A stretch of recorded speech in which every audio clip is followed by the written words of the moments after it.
ਮਾਨਯੋਗ ਗੁਰੂ ਪਿਆਰਿਓ, ਵਾਹਿਗੁਰੂ ਜੀ ਕਾ ਖਾਲਸਾ, ਵਾਹਿਗੁਰੂ ਜੀ ਕੀ ਫਤਿਹ। ਸਿੱਖ ਮਿਸ਼ਨਰੀ ਕਾਲਜ ਲੁਧਿਆਣਾ ਵੱਲੋਂ ਐਸਐਮਸੀ ਗੁਰਮਤਿ ਕਲਾਸ USA ਵਿੱਚ ਆਪ ਸਾਰਿਆਂ ਨੂੰ ਜੀ ਆਇਆਂ। ਸਾਰਿਆਂ ਦਾ ਸਵਾਗਤ ਹੈ। ਪਿਛਲੇ ਤਕਰੀਬਨ 5-6 ਮਹੀਨਿਆਂ ਤੋਂ ਅਸੀਂ ਇਤਿਹਾਸ ਦਾ ਇੱਕ ਖੋਜ ਦਾ ਇੱਕ ਵਿਸ਼ਾ ਸ਼ੁਰੂ ਕੀਤਾ ਹੈ, ਜਿਹਦੇ ਵਿੱਚ ਸਿੱਖ ਇਤਿਹਾਸ ਦੇ ਸਰੋਤਾਂ ਦੀ ਪੜਚੋਲ ਅਸੀਂ ਕਰ ਰਹੇ ਹਾਂ। ਗੁਰੂ ਨਾਨਕ ਪਾਤਸ਼ਾਹ ਤੋਂ ਜੋ ਸਾਨੂੰ ਸਰੋਤ ਮਿਲਦੇ ਹਨ, ਜਾਂ ਜਿਨ੍ਹਾਂ ਨੂੰ ਇਹ ਕਿਹਾ ਜਾਂਦਾ ਹੈ ਕਿ ਗੁਰੂ ਨਾਨਕ ਪਾਤਸ਼ਾਹ ਦੇ ਉਸ ਵੇਲੇ ਦੇ ਲਿਖੇ ਹੋਏ ਜਾਂ ਲਿਖਾਏ ਹੋਏ, ਜਾਂ ਗੁਰੂ ਅੰਗਦ ਦੇਵ ਜੀ ਦੇ ਲਿਖਾਏ ਹੋਏ, ਉੱਥੋਂ ਅਸੀਂ ਗੱਲ ਸ਼ੁਰੂ ਕੀਤੀ ਸੀ। ਕਿੰਨੀ ਕੁ ਉਹਨਾਂ 'ਚ ਸੱਚਾਈ ਹੈ, ਕਿੰਨਾ ਕੁ ਆਪ ਜੀ ਨੇ ਇਹ ਸਾਰਾ ਕੁਝ ਦੇਖਿਆ, ਵਿਚਾਰ ਲਿਆ, ਕਿ ਕਿੰਨੀਆਂ ਕੁ ਮਿਲਾਵਟਾਂ ਇਹਨਾਂ ਇਤਿਹਾਸਿਕ ਸਰੋਤਾਂ ਵਿੱਚ ਹਨ। ਹਾਂ, ਇੱਕ ਗੱਲ ਜ਼ਰੂਰ ਹੈ ਕਿ ਸਰੋਤ ਵਿੱਚ ਕੁਝ ਨਾ ਕੁਝ ਮਿਲਦਾ ਜ਼ਰੂਰ ਹੈ। ਇਹ ਨਹੀਂ ਹੈ ਕਿ ਅਸੀਂ ਉਹਨੂੰ ਸਾਰਾ ਕੱਟ ਕੇ ਜਾਂ ਰੱਦ ਕਰ ਸਕਦੇ ਹਾਂ। ਸਰੋਤ ਦਾ ਮਤਲਬ ਕੁਛ ਨਾ ਕੁਛ ਗੁਰੂ ਪਾਤਸ਼ਾਹ ਦੇ ਜੀਵਨ ਇਤਿਹਾਸ ਬਾਰੇ ਕੋਈ ਚੀਜ਼ਾਂ ਸਾਨੂੰ ਜ਼ਰੂਰ ਮਿਲਦੀਆਂ ਹਨ। ਇਸੇ ਤਰ੍ਹਾਂ ਹੀ ਅਸੀਂ ਮਿਹਰਬਾਨ ਦੀ ਉਸ ਤੋਂ ਬਾਅਦ ਦਸਮ ਪਾਤਸ਼ਾਹ ਦੇ ਵੇਲੇ ਜੋ ਭਾਈ ਮਨੀ ਸਿੰਘ ਜੀ ਦੀਆਂ ਰਚਨਾਵਾਂ ਸੀ, ਭਗਤ ਰਤਨਾਵਲੀ, ਗਿਆਨ ਰਤਨਾਵਲੀ, ਉਹਨਾਂ ਦੀ ਗੱਲ ਕੀਤੀ। ਦਸਮ ਪਾਤਸ਼ਾਹ ਦੇ ਜੀਵਨ ਨਾਲ ਸੰਬੰਧਿਤ ਜਿਹੜੇ ਗੁਰਬਿਲਾਸ ਪਾਤਸ਼ਾਹ 6ਵੀਂ, ਉਹਦੀ ਗੱਲ ਕੀਤੀ। ਹੁਣ ਮਹਿਮਾ ਪ੍ਰਕਾਸ਼ ਦੀ ਗੱਲ ਅਸੀਂ ਕਰ ਰਹੇ ਹਾਂ। ਮਹਿਮਾ ਪ੍ਰਕਾਸ਼ ਵੱਡਾ ਗ੍ਰੰਥ ਹੈ, ਔਰ ਇਹਦੇ ਵਿੱਚ ਸਾਰੇ ਗੁਰੂ ਸਾਹਿਬਾਨ ਦੇ ਜੀਵਨ ਦੀਆਂ ਕਹਾਣੀਆਂ ਲਿਖੀਆਂ ਗਈਆਂ ਹਨ, ਜਿਹਦੇ ਵਿੱਚੋਂ ਅਸੀਂ ਤਕਰੀਬਨ ਪਹਿਲੇ 3 ਪਾਠ ਚੌਥੇ ਪਾਤਸ਼ਾਹ ਦੇ ਜੀਵਨ ਵਿੱਚੋਂ ਪਿਛਲੇ ਹਫ਼ਤੇ ਕੁਝ ਵਿਚਾਰਾਂ ਜਿਹੜੀਆਂ ਅਸੀਂ ਕੀਤੀਆਂ ਸੀ।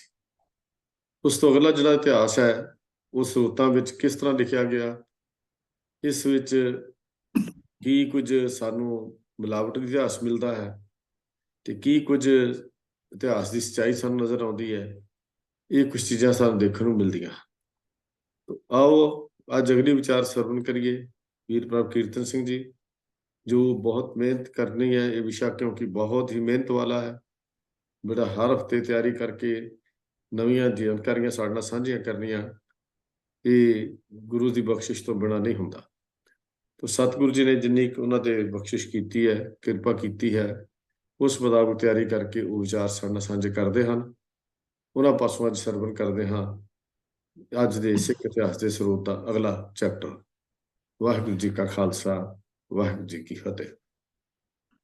ਇੱਕ ਓੰਕਾਰ ਸਤਨਾਮ ਕਰਤਾ ਪੁਰਖ ਨਿਰਭਉ ਨਿਰਵੈਰ ਅਕਾਲ ਮੂਰਤ ਅਜੂਨੀ ਸੈਭੰ ਗੁਰ ਪ੍ਰਸਾਦ।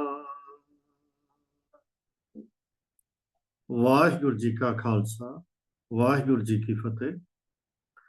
ਗੁਰੂ ਪਿਆਰਿਓ, ਜਿਵੇਂ ਕਿ ਵੀਰ ਜੀ ਨੇ ਇੰਟਰੋਡਕਸ਼ਨ ਵਿੱਚ ਦੱਸ ਹੀ ਦਿੱਤਾ ਹੈ ਕਿ ਅਸੀਂ ਅੱਜ ਕੱਲ੍ਹ ਮਹਿਮਾ ਪ੍ਰਕਾਸ਼ ਦੀ ਜੋ ਪੜਚੋਲ ਹੈ ਉਹ ਕਰ ਰਹੇ ਹਾਂ, ਔਰ ਇਹਦੇ ਵਿੱਚ ਅਸੀਂ ਦੇਖ ਰਹੇ ਹਾਂ ਕਿ ਕੀ ਕੁਝ ਉਹਨਾਂ ਨੇ ਜੋ ਲਿਖਿਆ ਹੈ ਉਹ ਕਿੰਨਾ ਕੁ ਠੀਕ ਹੈ, ਤੇ ਕਿੰਨਾ ਕੁ ਉਹਦੇ ਵਿੱਚ ਸਾਨੂੰ ਕਿਸੇ ਨਾ ਕਿਸੇ ਕਾਰਨ ਉਹਦੇ ਵਿੱਚ ਕੋਈ ਓਬਜੈਕਸ਼ਨਸ ਜਾਂ ਕੁਝ ਲੱਗਦਾ ਹੈ। ਤੋ ਉਹਦੇ ਦੌਰਾਨ ਅਸੀਂ ਗੁਰੂ ਅਰਜਨ ਪਾਤਸ਼ਾਹ ਦਾ ਜੀਵਨ, ਜਿਵੇਂ ਮਹਿਮਾ ਪ੍ਰਕਾਸ਼ ਵਿੱਚ ਲਿਖਿਆ ਗਿਆ ਹੈ, ਉਹ ਅਸੀਂ ਸਟੱਡੀ ਕਰ ਰਹੇ ਸੀ। ਤੋ ਉਹਦੇ ਵਿੱਚ ਅਸੀਂ ਕਾਫੀ ਸਾਰੀਆਂ ਸਾਖੀਆਂ ਸਟੱਡੀ ਕਰ ਲਈਆਂ ਸੀ, ਤੇ ਤਕਰੀਬਨ ਅੰਤਲੇ ਹਿੱਸੇ ਤੱਕ ਪਹੁੰਚ ਗਏ ਸੀ। ਤੋ ਮੈਂ ਜਿਹੜੀਆਂ 2-3 ਸਾਖੀਆਂ ਉਹਨਾਂ ਦੀਆਂ ਡਿਸਕਸ ਕਰਨੀਆਂ ਆਪ ਜੀ ਦੇ ਨਾਲ, ਪੰਚਮ ਪਾਤਸ਼ਾਹ ਦੇ ਜੀਵਨ ਦੇ ਆਖਰੀ ਹਿੱਸੇ ਦੀਆਂ, ਮਤਲਬ ਜਿਹੜੀਆਂ ਆਖਰੀ ਸਾਖੀਆਂ ਉਹਨਾਂ ਨੇ ਲਿਖੀਆਂ, ਉਹਨਾਂ ਦੇ ਬਾਰੇ ਗੱਲਬਾਤ ਕਰਕੇ ਫਿਰ ਅਸੀਂ ਅੱਗੇ ਚੱਲਾਂਗੇ ਜੀ। ਅਸੀਂ ਹੁਣ ਅੱਜ ਗੱਲ ਇੱਥੋਂ ਸ਼ੁਰੂ ਕਰਨੀ ਹੈ ਕਿ ਜਿਹੜਾ ਪੰਚਮ ਪਾਤਸ਼ਾਹ ਜੀ ਦੇ ਘਰ ਬਹੁਤ ਸਮਾਂ ਸੰਤਾਨ ਨਹੀਂ ਸੀ, ਤੇ ਇਸ ਗ੍ਰੰਥ ਦੇ ਮੁਤਾਬਕ ਮਾਤਾ ਜੀ ਨੇ ਇੱਛਾ ਪ੍ਰਗਟ ਕੀਤੀ ਸੰਤਾਨ ਦੀ ਸਤਿਗੁਰੂ ਜੀ ਕੋਲ, ਤੇ ਉਹਨਾਂ ਨੇ ਕਿਹਾ ਇਹਦੇ ਲਈ ਸੰਤਾਨ ਆਪ ਨੂੰ ਅਕਾਲ ਪੁਰਖ ਨੇ ਬਖਸ਼ਣੀ ਹੈ, ਪਰ ਅਸੀਸ ਆਪ ਬਜ਼ੁਰਗਾਂ ਦੀ ਲਵੋ। ਤੋ ਲਿਖਾਰੀ ਦੇ ਮੁਤਾਬਕ ਮਾਤਾ ਗੰਗਾ ਜੀ ਆਪ ਪ੍ਰਸ਼ਾਦਾ ਤਿਆਰ ਕਰਕੇ ਆਪਣੇ ਨਾਲ ਜੋ ਇੱਕ ਦੋ ਬੀਬੀਆਂ ਨੂੰ ਲੈ ਕੇ, ਜੋ ਉਹਨਾਂ ਦੀਆਂ ਸੇਵਕਾਵਾਂ ਹੋਣਗੀਆਂ, ਉਹਨਾਂ ਨੂੰ ਲੈ ਕੇ ਗਏ। ਹੁਣ ਇਹ ਸਾਖੀ ਅਸੀਂ ਸਾਰਿਆਂ ਨੇ ਬਹੁਤ ਦਫਾ, ਖਾਸ ਕਰਕੇ ਜਦੋਂ ਅਸੀਂ 6ਵੇਂ ਪਾਤਸ਼ਾਹ ਦਾ ਪ੍ਰਕਾਸ਼ ਪੁਰਬ ਮਨਾਉਂਦੇ ਹਾਂ, ਉਸ ਵੇਲੇ ਸਾਨੂੰ ਹਰ ਗੁਰਦੁਆਰੇ 'ਚ ਸੁਣਾਈ ਜਾਂਦੀ ਹੈ। ਪਰ ਜਿਸ ਤਰ੍ਹਾਂ ਇਸ ਲੇਖਕ ਨੇ ਲਿਖੀ ਹੈ ਉਹ ਸਾਰਿਆਂ ਨਾਲੋਂ ਥੋੜੀ ਜਿਹੀ ਭਿੰਨ ਹੈ, ਤਾਂ ਇਸ ਕਰਕੇ ਥੋੜਾ ਜਿਹਾ ਮੈਂ ਇਹਦੇ ਤੇ ਸਮਾਂ ਆਪ ਜੀ ਦੇ ਨਾਲ ਲਗਾਉਣਾ ਚਾਹੁੰਦਾ ਹਾਂ। ਇਹ ਲੇਖਕ ਕਹਿੰਦਾ ਹੈ ਕਿ ਜਦੋਂ ਉਹ ਗਏ ਤਾਂ ਪਹਿਲੀ ਵਾਰ ਹੀ ਜਦੋਂ ਗਏ ਤਾਂ ਬੜੇ ਪ੍ਰੇਮ ਔਰ ਨਿਮਰਤਾ ਦੇ ਨਾਲ, ਬਿਨਾਂ ਕਿਸੇ ਖਿਲਾਰੇ ਦੇ, ਵੱਡਾ ਆਪਣਾ ਪਸਾਰਾ ਕਰਕੇ, ਜਿਵੇਂ ਦੂਜੇ ਲਿਖਾਰੀ ਕਹਿੰਦੇ ਹਨ ਕਿ ਰੱਥਾਂ ਤੇ ਚੜ੍ਹ ਤੇ ਗਏ ਆਦਿਕ ਆਦਿਕ, ਤਾਂ ਉਹ ਨਿਮਰਤਾ ਸਹਿਤ ਗਏ।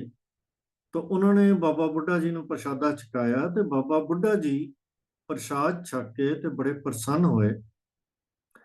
ਤੇ ਇਸ ਤੋਂ ਪਹਿਲਾਂ ਕਿ ਮਾਤਾ ਜੀ ਉਹਨਾਂ ਨੂੰ ਕੁਝ ਕਹਿੰਦੇ, ਉਹਨਾਂ ਨੇ ਆਪ ਹੀ ਇੱਕ ਸ਼ਬਦ ਜਿਹੜਾ ਹੈ ਮਾਤਾ ਜੀ ਨੂੰ ਇੱਕ ਅਸੀਸ ਵਜੋਂ ਪੜ੍ਹਿਆ। ਅਸੀਸ ਵਜੋਂ ਵੀ ਨਹੀਂ, ਇਹਦੇ 'ਚ ਲਿਖਿਆ ਹੈ ਕਿ ਬਾਬਾ ਬੁੱਢਾ ਜੀ ਨੇ ਅਰਦਾਸ ਕੀਤੀ, ਤੇ ਜਿਹੜਾ ਸ਼ਬਦ ਪੜ੍ਹਿਆ ਉਹ ਅਸੀਂ ਰਾਜ ਮੈਂ ਰਾਜ, ਜੋਗ ਮੈਂ ਜੋਗੀ। ਤੋ ਉਹਦੇ ਨਾਲ ਜੋ ਵਿਆਖਿਆ ਦਿੱਤੀ ਹੈ ਲੇਖਕ ਨੇ, ਉਹਦੇ ਮੁਤਾਬਕ ਇਹ ਸੀ ਕਿ ਮਾਤਾ ਜੀ ਤੁਹਾਡੇ ਘਰ ਇੱਕ ਐਸਾ ਸੁਪੁੱਤਰ ਜਨਮ ਲਏਗਾ, ਮੈਂ ਅਰਦਾਸ ਕੀਤੀ ਹੈ ਅਕਾਲ ਪੁਰਖ ਨੂੰ, ਤੇ ਉਹ ਜ਼ਰੂਰ ਸੁਣੇਗਾ, ਕਿ ਜਿਹੜਾ ਰਾਜਿਆਂ ਦਾ ਰਾਜਾ ਹੋਵੇ ਤੇ ਜੋਗੀਆਂ ਦਾ ਜੋਗੀ ਹੋਵੇ, ਬੜਾ ਪ੍ਰਤਾਪੀ ਹੋਵੇ, ਬੜਾ ਬਲੀ ਹੋਵੇ। ਇਹ ਸਾਰੀਆਂ ਗੱਲਾਂ ਉਹਨਾਂ ਨੇ ਕਹੀਆਂ। ਤੋ ਇਹ ਜਿਹੜੀ ਹੈ, ਉਸ ਤੋਂ ਬਾਅਦ ਮਾਤਾ ਜੀ ਪ੍ਰਸੰਨ ਹੋ ਕੇ ਵੀ ਮੈਂ ਜੋ ਮੰਗਣਾ ਚਾਹੁੰਦੀ ਸਾਂ, ਉਹ ਬਾਬਾ ਬੁੱਢਾ ਜੀ ਨੇ ਆਪ ਹੀ ਉਹਦੀ ਅਰਦਾਸ ਅਕਾਲ ਪੁਰਖ ਅੱਗੇ ਕੀਤੀ ਹੈ, ਤੇ ਉਹਨਾਂ ਨੂੰ ਨਿਸ਼ਚਾ ਹੋ ਗਿਆ ਕਿ ਇਹ ਅਰਦਾਸ ਜਿਹੜੀ ਹੈ ਗੁਰਮੁਖਾਂ ਦੀ ਸੁਣੀ ਜਾਵੇ। ਤੋ ਇਹਦੇ 'ਚ ਨਾ ਕਿਸੇ ਸਰਾਪ ਦੀ ਗੱਲ ਆਉਂਦੀ ਹੈ, ਨਾ ਬਾਬਾ ਬੁੱਢਾ ਜੀ ਵੱਲੋਂ ਵਰ ਦੇਣ ਦੀ ਗੱਲ ਆਉਂਦੀ ਹੈ, ਸਗੋਂ ਬਾਬਾ ਬੁੱਢਾ ਜੀ ਵੱਲੋਂ ਅਰਦਾਸ ਕਰਨ ਦੀ ਗੱਲ ਆਉਂਦੀ ਹੈ। ਔਰ ਇੱਕ ਕਿਸਮ ਨਾਲ ਕਹਿ ਲਈਏ ਕਿ ਇੱਕ ਪਰਿਵਾਰ ਦਾ ਜਿਵੇਂ ਵੱਡਾ ਬਜ਼ੁਰਗ ਹੁੰਦਾ ਹੈ, ਉਹ ਜਿਵੇਂ ਆਪਣੇ ਬੱਚੇ ਕਿਸੇ ਨੂੰ ਅਸੀਸ ਦਿੰਦਾ ਹੈ, ਉਦਾਂ ਦੀ ਹਾਲਾਤ ਜਿਹੜੇ ਨੇ ਉਹ ਨਜ਼ਰ ਆ ਰਹੇ ਨੇ ਸਾਨੂੰ, ਜਿਹੜਾ ਕਿ ਬਾਅਦ ਵਿੱਚ ਜੋ ਲੱਗਦਾ ਹੈ ਕਿ ਜਿੰਨੀਆਂ ਬਾਕੀ ਨਾਟਕੀ ਗੱਲਾਂ, ਰੋਮਾਂਚਕ ਗੱਲਾਂ, ਦਿਲਚਸਪੀ ਪੈਦਾ ਕਰਨ ਵਾਲੀਆਂ ਗੱਲਾਂ ਜੋ ਅਗਲੇ ਲਿਖਾਰੀਆਂ ਨੇ, ਖਾਸ ਕਰ ਗੁਰਬਿਲਾਸ ਪਾਤਸ਼ਾਹੀ 6ਵੀਂ ਨੇ ਲਿਖ ਦਿੱਤੀਆਂ, ਤਾਂ ਫਿਰ ਉਸ ਤੋਂ ਬਾਅਦ ਸਾਰਿਆਂ ਨੇ ਉਹਨਾਂ ਨੂੰ ਉਹ ਮੱਖੀ ਤੇ ਮੱਖੀ ਮਾਰ ਕੇ ਸਾਰੇ ਉਹਨਾਂ ਨੂੰ ਦੁਹਰਾਉਂਦੇ ਆਏ ਹਨ। ਇਹ ਜਿਹੜਾ ਸੋਰਸ ਹੈ ਸਾਡੇ ਕੋਲ ਇਤਿਹਾਸ ਦਾ, ਇਹ ਉਸ ਤੋਂ ਪਹਿਲਾਂ ਦਾ ਸਾਨੂੰ ਮੰਨਣਾ ਚਾਹੀਦਾ ਹੈ। ਤੇ ਇਹਦੇ ਮੁਤਾਬਕ ਇਹ ਸਾਰੇ ਨਾਟਕੀ ਹਿੱਸੇ ਇਹਦੇ 'ਚ ਨਹੀਂ ਹਨ ਕਿ ਪਹਿਲਾਂ ਉਹਨਾਂ ਨੂੰ ਸ਼ਰਾਪ ਮਿਲ ਗਿਆ, ਫਿਰ ਦੁਬਾਰਾ ਨਿਮਰਤਾ ਸਹਿਤ ਗਏ, ਫਿਰ ਵਰ ਮਿਲਿਆ। ਇਹਦੇ 'ਚ ਨਾ ਸ਼ਰਾਪ ਦੀ ਗੱਲ ਹੈ ਤੇ ਨਾ ਵਰ ਦੀ ਗੱਲ। ਤਾਂ ਫਿਰ ਇਸੇ ਤਰ੍ਹਾਂ ਹੀ ਜਦੋਂ ਅਸੀਂ ਅੱਗੇ ਚੱਲਦੇ ਹਾਂ ਤਾਂ ਜਿਹੜੀ ਪਾਤਸ਼ਾਹ ਦੇ ਜਨਮ ਦੀ ਜਿਹੜੀ ਸਾਖੀ ਹੈ ਉਹ ਵੀ ਕਾਫੀ ਰੀਅਲਿਸਟਿਕ ਹੈ।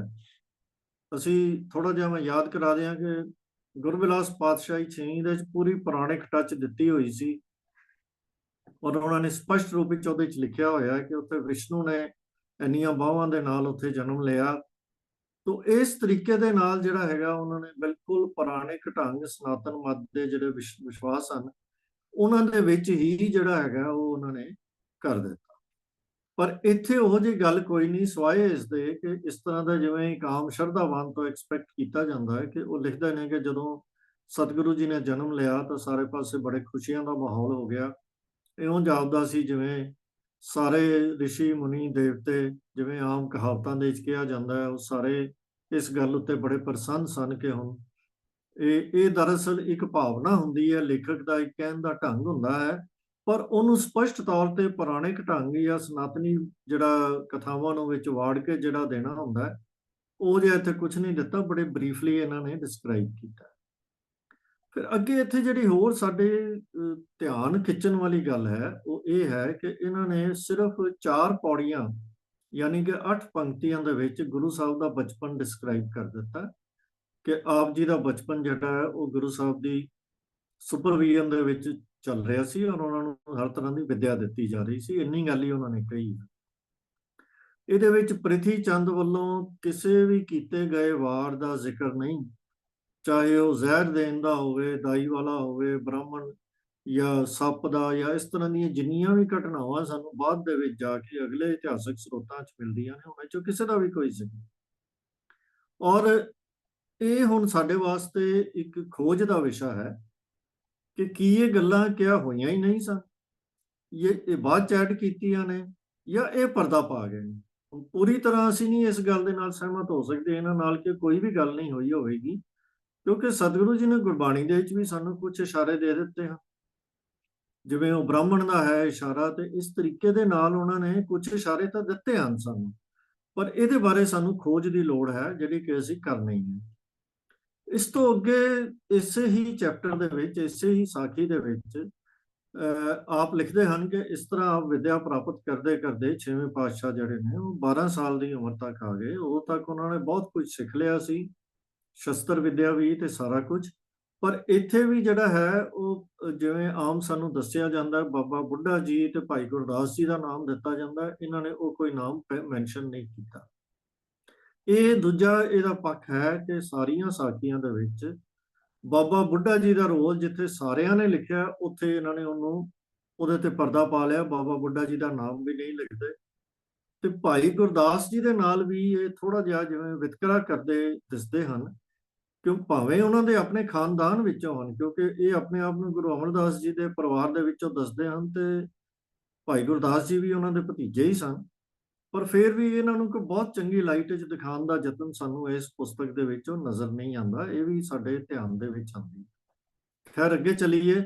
ਇਸੇ ਸਾਖੀ ਦੇ ਵਿੱਚ ਹੀ ਸਤਿਗੁਰੂ ਜੀ ਦਾ ਵਿਆਹ ਜਿਹੜਾ ਹੈ ਉਹ ਭਾਈ ਪਾਰੋ ਪਰਮਹੰਸ ਦੇ ਪਰਿਵਾਰ ਦੇ ਵਿੱਚ ਮਾਤਾ ਨਾਨਕੀ ਜੀ ਨਾਲ ਹੋਇਆ। 12 ਸਾਲ ਦੀ ਉਮਰ ਦੇ ਵਿੱਚ ਆਪ ਜੀ ਦਾ ਵਿਆਹ ਇਹਨਾਂ ਨੇ ਲਿਖਿਆ ਕਿ ਉਹ ਹੋ ਗਿਆ।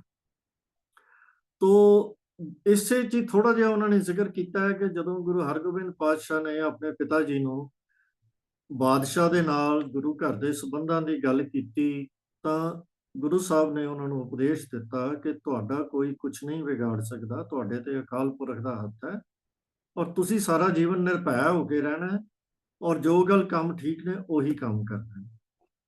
ਫਿਰ ਉਸ ਤੋਂ ਬਾਅਦ ਅੱਗੇ ਅਖੀਰਲੀ ਸਾਖੀ ਜਿਹੜੀ 5ਵੇਂ ਪਾਤਸ਼ਾਹ ਦੇ ਜੀਵਨ ਦੀ ਉਹ ਸ਼ੁਰੂ ਹੁੰਦੀ ਹੈ, ਕਿ ਜਿਹਦਾ ਟਾਈਟਲ ਉਹਨਾਂ ਨੇ ਦਿੱਤਾ ਸਤਿਗੁਰੂ ਜੀ ਕੇ ਜੋਤੀ ਜੋਤ ਸਮਾਵਨੇ ਕੀ ਸਾਖੀ। ਇਹ ਸਾਖੀ ਵੀ ਸਾਰੇ ਇਤਿਹਾਸਕ ਸਰੋਤਾਂ ਨਾਲੋਂ ਬਿਲਕੁਲ ਫਰਕ ਢੰਗ ਨਾਲ ਦਿੱਤੀ ਗਈ। ਇਹਦੇ ਵਿੱਚ ਹੈ ਕਿ ਸ਼ਹਿਜ਼ਾਦਾ, ਇੱਥੇ ਉਹਦਾ ਖੁਸਰੋ ਦੇ ਵੱਲ ਇਸ਼ਾਰਾ ਹੈ, ਉਹ ਬਾਦਸ਼ਾਹ ਤੋਂ ਭਜਦਿਆਂ ਗੋਇੰਦਵਾਲ ਤੋਂ ਦਰਿਆ ਪਾਰ ਕਰਕੇ ਤਰਨ ਤਾਰਨ ਆਇਆ, ਜਿੱਥੇ ਸਤਿਗੁਰੂ ਜੀ ਮੌਜੂਦ ਸਨ, 5ਵੇਂ ਪਾਤਸ਼ਾਹ। ਤਾਂ ਉੱਥੇ ਉਹਦੀ ਸਿੱਖੀ ਰਵਾਇਤਾਂ ਦੇ ਮੁਤਾਬਕ ਉਹਨੂੰ ਇਹਨੇ ਤਾਂ ਜ਼ਿਆਫਤ ਲਿਖਿਆ ਵੀ ਜਿਵੇਂ ਉਹਨੂੰ ਸਪੈਸ਼ਲ ਖਾਣਾ ਖਿਲਾਇਆ ਗਿਆ, ਪਰ ਜਾਪਦਾ ਹੈ ਕਿ ਇਹ ਸਿਰਫ ਇੱਕ ਕਾਵਿਕ ਐਕਸਪ੍ਰੈਸ਼ਨ ਹੈ। ਖੈਰ ਕੁਝ ਵੀ ਹੋਵੇ, ਉਹਨੇ ਉੱਥੇ ਇੱਕ ਰਾਤ ਸ਼ਾਇਦ ਰੁਕ ਕੇ ਤੇ ਭੋਜਨ ਵਗੈਰਾ ਲਿਆ। ਹੋ ਸਕਦਾ ਹੈ ਕੁਝ ਹੋਰ ਵੀ ਕਿਸੇ ਤਰੀਕੇ ਨਾਲ ਉਹਨੂੰ ਸੁੱਖ ਆਰਾਮ ਦਿੱਤੇ ਗਏ ਹੋਣਗੇ। ਤਾਂ ਉਸ ਤੋਂ ਅੱਗੇ ਲਿਖਦਾ ਹੈ ਕਿ ਚੰਦੂ ਨੇ ਜਾ ਕੇ ਜਹਾਂਗੀਰ ਕੋਲ ਚੁਗਲੀ ਲਾ ਦਿੱਤੀ ਕਿ ਗੁਰੂ ਅਰਜਨ ਪਾਤਸ਼ਾਹ ਨੇ ਇਸ ਤਰ੍ਹਾਂ ਕੀਤਾ। ਇਹ ਸੁਣ ਕੇ ਜਹਾਂਗੀਰ ਨੇ ਗੁਰੂ ਜੀ ਵਿਰੁੱਧ ਮਨ ਬਣਾਇਆ ਤੇ ਫੈਸਲਾ ਕੀਤਾ ਕਿ ਅਸੀਂ ਗੁਰੂ ਜੀ ਨੂੰ 2 ਲੱਖ ਰੁਪਏ ਦਾ ਜੁਰਮਾਨਾ ਲਾਣਾ। ਹੁਣ ਇਹਦੇ ਵਿੱਚ ਇਹ ਕਹਾਣੀ ਜਿਹੜੀ ਹੈ 2 ਲੱਖ ਰੁਪਏ ਦੀ, ਇਹ ਲਗਾਤਾਰ ਅੱਗੋਂ ਵੀ ਆਪਾਂ ਸੁਣਾਂਗੇ, ਸਾਖੀਆਂ ਦੇ ਵਿੱਚ ਸੁਣਾਈ ਜਾਂਦਾ ਹੈ, ਅੱਗੇ ਵੀ ਸ਼ਹੀਦੀ ਤੋਂ ਬਾਅਦ ਵੀ ਇਹ ਮਸਲਾ ਉਹ ਚੱਲਦਾ ਹੀ ਰਹਿੰਦਾ ਕਿ 2 ਲੱਖ ਰੁਪਏ ਦਾ ਜੁਰਮਾਨਾ ਉਹਨੇ ਗੁਰੂ ਜੀ ਨੂੰ ਲਾ ਕੇ ਤੇ ਗੁਰੂ ਜੀ ਨੂੰ ਸੁਨੇਹਾ ਭੇਜਿਆ, ਤੇ ਸੁਨੇਹਾ ਮਿਲਣ ਤੇ ਗੁਰੂ ਜੀ ਲਾਹੌਰ ਆਏ। ਹੁਣ ਉੱਥੇ ਆਏ ਤਾਂ ਆ ਕੇ ਸ਼ਹਿਰ ਤੋਂ ਬਾਹਰ ਰੁਕ ਗਏ, ਤੇ ਉਹਨਾਂ ਨੇ ਆ ਕੇ ਮਹਿਸੂਸ ਕਰ ਲਿਆ ਕਿ ਸਾਡੀ ਇਹ ਹੁਣ ਅੰਤਮ ਸਮਾਂ ਆ ਗਿਆ। ਤੇ ਇੱਥੇ ਜਿਵੇਂ ਲੇਖਕ ਹਰ ਵਾਰੀ ਕਰਦਾ ਹੈ ਕਿ ਕਿਸੇ ਨਾ ਕਿਸੇ ਢੰਗ ਨਾਲ ਆਪਣੀ ਬਰਾਦਰੀ ਦੇ ਕਿਸੇ ਬਜ਼ੁਰਗ ਦਾ ਨਾਮ ਲੈ ਆਉਂਦਾ ਹੈ, ਇੱਥੇ ਵੀ ਉਹ ਕਹਿੰਦਾ ਹੈ ਕਿ ਬਾਬਾ ਗੁਰੂ ਜੀ ਨੇ ਬਾਬਾ ਅਰਥਮਲ ਜੀ ਨੂੰ, ਜਿਹੜੇ ਬਾਬਾ ਮੋਹਰੀ ਜੀ ਦੇ ਸਪੁੱਤਰ ਸਨ, ਉਹਨਾਂ ਨੂੰ ਬੁਲਾ ਕੇ ਤੇ ਉਹਨਾਂ ਨਾਲ ਗੱਲਬਾਤ ਕੀਤੀ, ਮਸ਼ਵਰਾ ਕੀਤਾ ਕਿ ਅੱਗੋਂ ਕਿਸ ਤਰ੍ਹਾਂ ਕਰਨਾ ਹੈ। ਤੋ ਉਹਨਾਂ ਦਾ ਲੱਗਦਾ ਹੈ ਜਿਵੇਂ ਇਹਨਾਂ ਨੇ ਸ਼ੋਅ ਕੀਤਾ ਹੈ, ਉਹਦੇ ਤੋਂ ਲੱਗਦਾ ਹੈ ਕਿ ਸਤਿਗੁਰੂ ਜੀ ਸ਼ਾਇਦ ਉਹਨਾਂ ਦੇ ਬਹੁਤ ਨੇੜੇ ਸਨ। ਹੋ ਸਕਦਾ ਹੈ ਕਿ ਉਹ ਸਤਿਗੁਰੂ ਜੀ ਦੇ ਸਭ ਤੋਂ ਨੇੜੇ ਦੇ ਵਿਅਕਤੀ ਕਹਿਣਾ ਚਾਹੁੰਦਾ ਹੈ ਵੀ ਬਾਬਾ ਅਰਥਵਾਲ ਜੀ ਸਨ। ਤਾਂ ਖੈਰ ਉੱਥੇ ਪਹੁੰਚੇ ਤਾਂ ਚੰਦੂ ਨੇ ਜਾ ਕੇ ਜਹਾਂਗੀਰ ਨਾਲ ਗੱਲ ਕੀਤੀ, ਔਰ 2 ਲੱਖ ਰੁਪਇਆ ਜਿਹੜਾ ਉਹਨੇ ਫਾਈਨ ਲਗਾਇਆ ਸੀ ਉਹ ਚੰਦੂ ਨੇ ਦੇਣਾ ਕਰ ਲਿਆ। ਤੇ ਚੰਦੂ ਨੇ ਦੇਣਾ ਕਰਕੇ ਸਤਿਗੁਰੂ ਜੀ ਦੀ ਸਪੁਰਦਗੀ ਆਪ ਲੈ ਲਈ। ਵੀ ਮੈਂ ਦਿਆਂਗਾ, ਜਿਹੜਾ ਤੁਸੀਂ ਫਾਈਨ ਲਗਾਇਆ, ਜੁਰਮਾਨਾ ਲਗਾਇਆ, ਉਹ ਮੈਂ ਦਿਆਂਗਾ। ਤੇ ਉਹ ਸਪੁਰਦਗੀ ਲੈ ਕੇ ਆਪਣੇ ਘਰ ਜਾਂ ਆਪਣੀ ਹਵੇਲੀ ਦੇ ਵਿੱਚ ਲੈ ਗਿਆ। ਉੱਥੇ ਜਾ ਕੇ ਇਹ ਕਹਿੰਦਾ ਹੈ ਚੰਦੂ ਨੇ ਆਪਣੀ ਬੇਟੀ ਦੇ ਰਿਸ਼ਤੇ ਲਈ ਕਿਹਾ। ਹੁਣ ਇਹ ਵੀ ਇਹਦਾ ਵਰਸ਼ਨ ਇਹ ਹੈ ਕਿ ਸ਼ਹੀਦੀ ਦੇ ਟਾਈਮ ਉੱਤੇ ਇਹ ਗੱਲ ਕੀਤੀ ਗਈ, ਜਦਕਿ ਬਾਕੀ ਲੇਖਕ ਇਸ ਚੀਜ਼ ਨੂੰ ਇਸ ਤਰ੍ਹਾਂ ਸ਼ੋਅ ਕਰਦੇ ਹਨ ਕਿ ਚੂੰਕਿ ਗੁਰੂ ਜੀ ਨੇ ਨਾ ਕੀਤੀ, ਜਿਹੜੀ ਇੱਥੇ ਵੀ ਕੀਤੀ ਗਈ, ਉਸ ਨਾ ਦੇ ਕਰਕੇ ਚੰਦੂ ਉਹਨਾਂ ਦਾ ਦੁਸ਼ਮਣ ਹੋ ਗਿਆ। ਤੋ ਇੱਥੇ ਉਹ ਕਹਿੰਦਾ ਹੈ ਕਿ ਮੈਂ ਬੇਟੀ ਦਾ ਰਿਸ਼ਤਾ ਕਰਨਾ ਚਾਹੁੰਦਾ ਹਾਂ, ਤੇ ਸਤਿਗੁਰੂ ਜੀ ਨੇ ਉਹਨੂੰ ਨਾ ਕਰ ਦਿੱਤੀ। ਤੇ ਜਦੋਂ ਇਹ ਹਾਲਾਤ ਵੇਖੇ ਤਾਂ ਸਤਿਗੁਰੂ ਜੀ ਨੇ ਮਨ ਬਣਾਇਆ ਕਿ ਹੁਣ ਇਹ ਦੇਹ ਤਿਆਗਣ ਦਾ ਸਮਾਂ ਆ ਗਿਆ। ਤਾਂ ਉਹਨਾਂ ਨੇ ਬਾਬਾ ਅਰਥਮਲ ਜੀ ਨੂੰ ਫਿਰ ਇਹ ਹਦਾਇਤਾਂ ਦਿੱਤੀਆਂ ਕਿ ਸਾਡੇ ਸਰੀਰ ਤਿਆਗਣ ਤੋਂ ਬਾਅਦ ਤੁਸੀਂ ਜਾ ਕੇ ਹਰਗੋਬਿੰਦ ਜੀ ਨੂੰ ਗੁਰਗੱਦੀ ਦੇ ਉੱਤੇ ਬਿਰਾਜਮਾਨ ਕਰਨਾ। ਦੂਜੇ ਲਿਖਾਰੀ ਲਿਖਦੇ ਹਨ ਕਿ ਉਹ ਪਹਿਲਾਂ ਹੀ ਇਹ ਹਦਾਇਤਾਂ ਦੇ ਕੇ ਆਏ ਸਨ। ਖੈਰ, ਇੱਥੇ ਅੱਗੇ ਜਿਹੜੀ ਗੱਲ ਇਹਨੇ ਲਿਖੀ ਹੈ ਉਹ ਬੜੀ ਅਜੀਬ ਹੈ, ਕਿਉਂਕਿ ਸਾਡਾ ਜੋ ਵੀ ਹੁਣ ਤੱਕ ਅਸੀਂ ਸੁਣਦੇ ਪੜ੍ਹਦੇ ਆਏ ਹਾਂ ਉਸ ਤੋਂ ਬਿਲਕੁਲ ਭਿੰਨ ਹੈ। ਲੇਖਕ ਲਿਖਦਾ ਹੈ ਕਿ ਗੁਰੂ ਜੀ ਨੇ ਤੇਲ ਮੰਗਾ ਕੇ ਸਰੀਰ ਤੇ ਮਲਿਆ, तो गर्म तेल मंगा के शरीर ते मलिया, ते उस तो बाद इशनान किया, तो फिर जमीन ते लेट के चादर तान लई ते शरीर छड्ड दिता। हुण इहदे विच गुरु साहब दी शहीदी दा कोई जिक्र नहीं आंदा। कहंदा है शहीद ही है, पर शहीदी वाले हालात इहदे विच कोई नज़र नहीं आउंदे। ना जिहड़े असह ते कह के तसीहे जिहड़े दित्ते गए असीं हर रोज़ पढ़दे हां, उहनां दा कोई जिक्र है, ते ना ही उहनां नूं शहीद कीते जाण दा कोई ढंग वरतन दी कोई गल है। ਇਉਂ ਜਾਪਦਾ ਹੈ ਇਹਨੂੰ ਪੜ੍ਹ ਕੇ ਗੁਰੂ ਜੀ ਨੇ ਆਪਣੀ ਰਜ਼ਾਮੰਦੀ ਨਾਲ, ਆਪਣੇ ਮਨ ਦੇ ਨਾਲ ਸਰੀਰ ਨੂੰ ਛੱਡ ਦਿੱਤਾ, ਤੇ ਉਹ ਜਿਹੜੇ ਤਸੀਹੇ ਮਿਲਨੇ ਸੀਗੇ ਉਹਨਾਂ ਨੂੰ ਇੱਕ ਕਿਸਮ ਨਾਲ ਅਸੀਂ ਕਹਿ ਲਈਏ ਕਿ ਅਵੋਇਡ ਕਰ ਦਿੱਤਾ।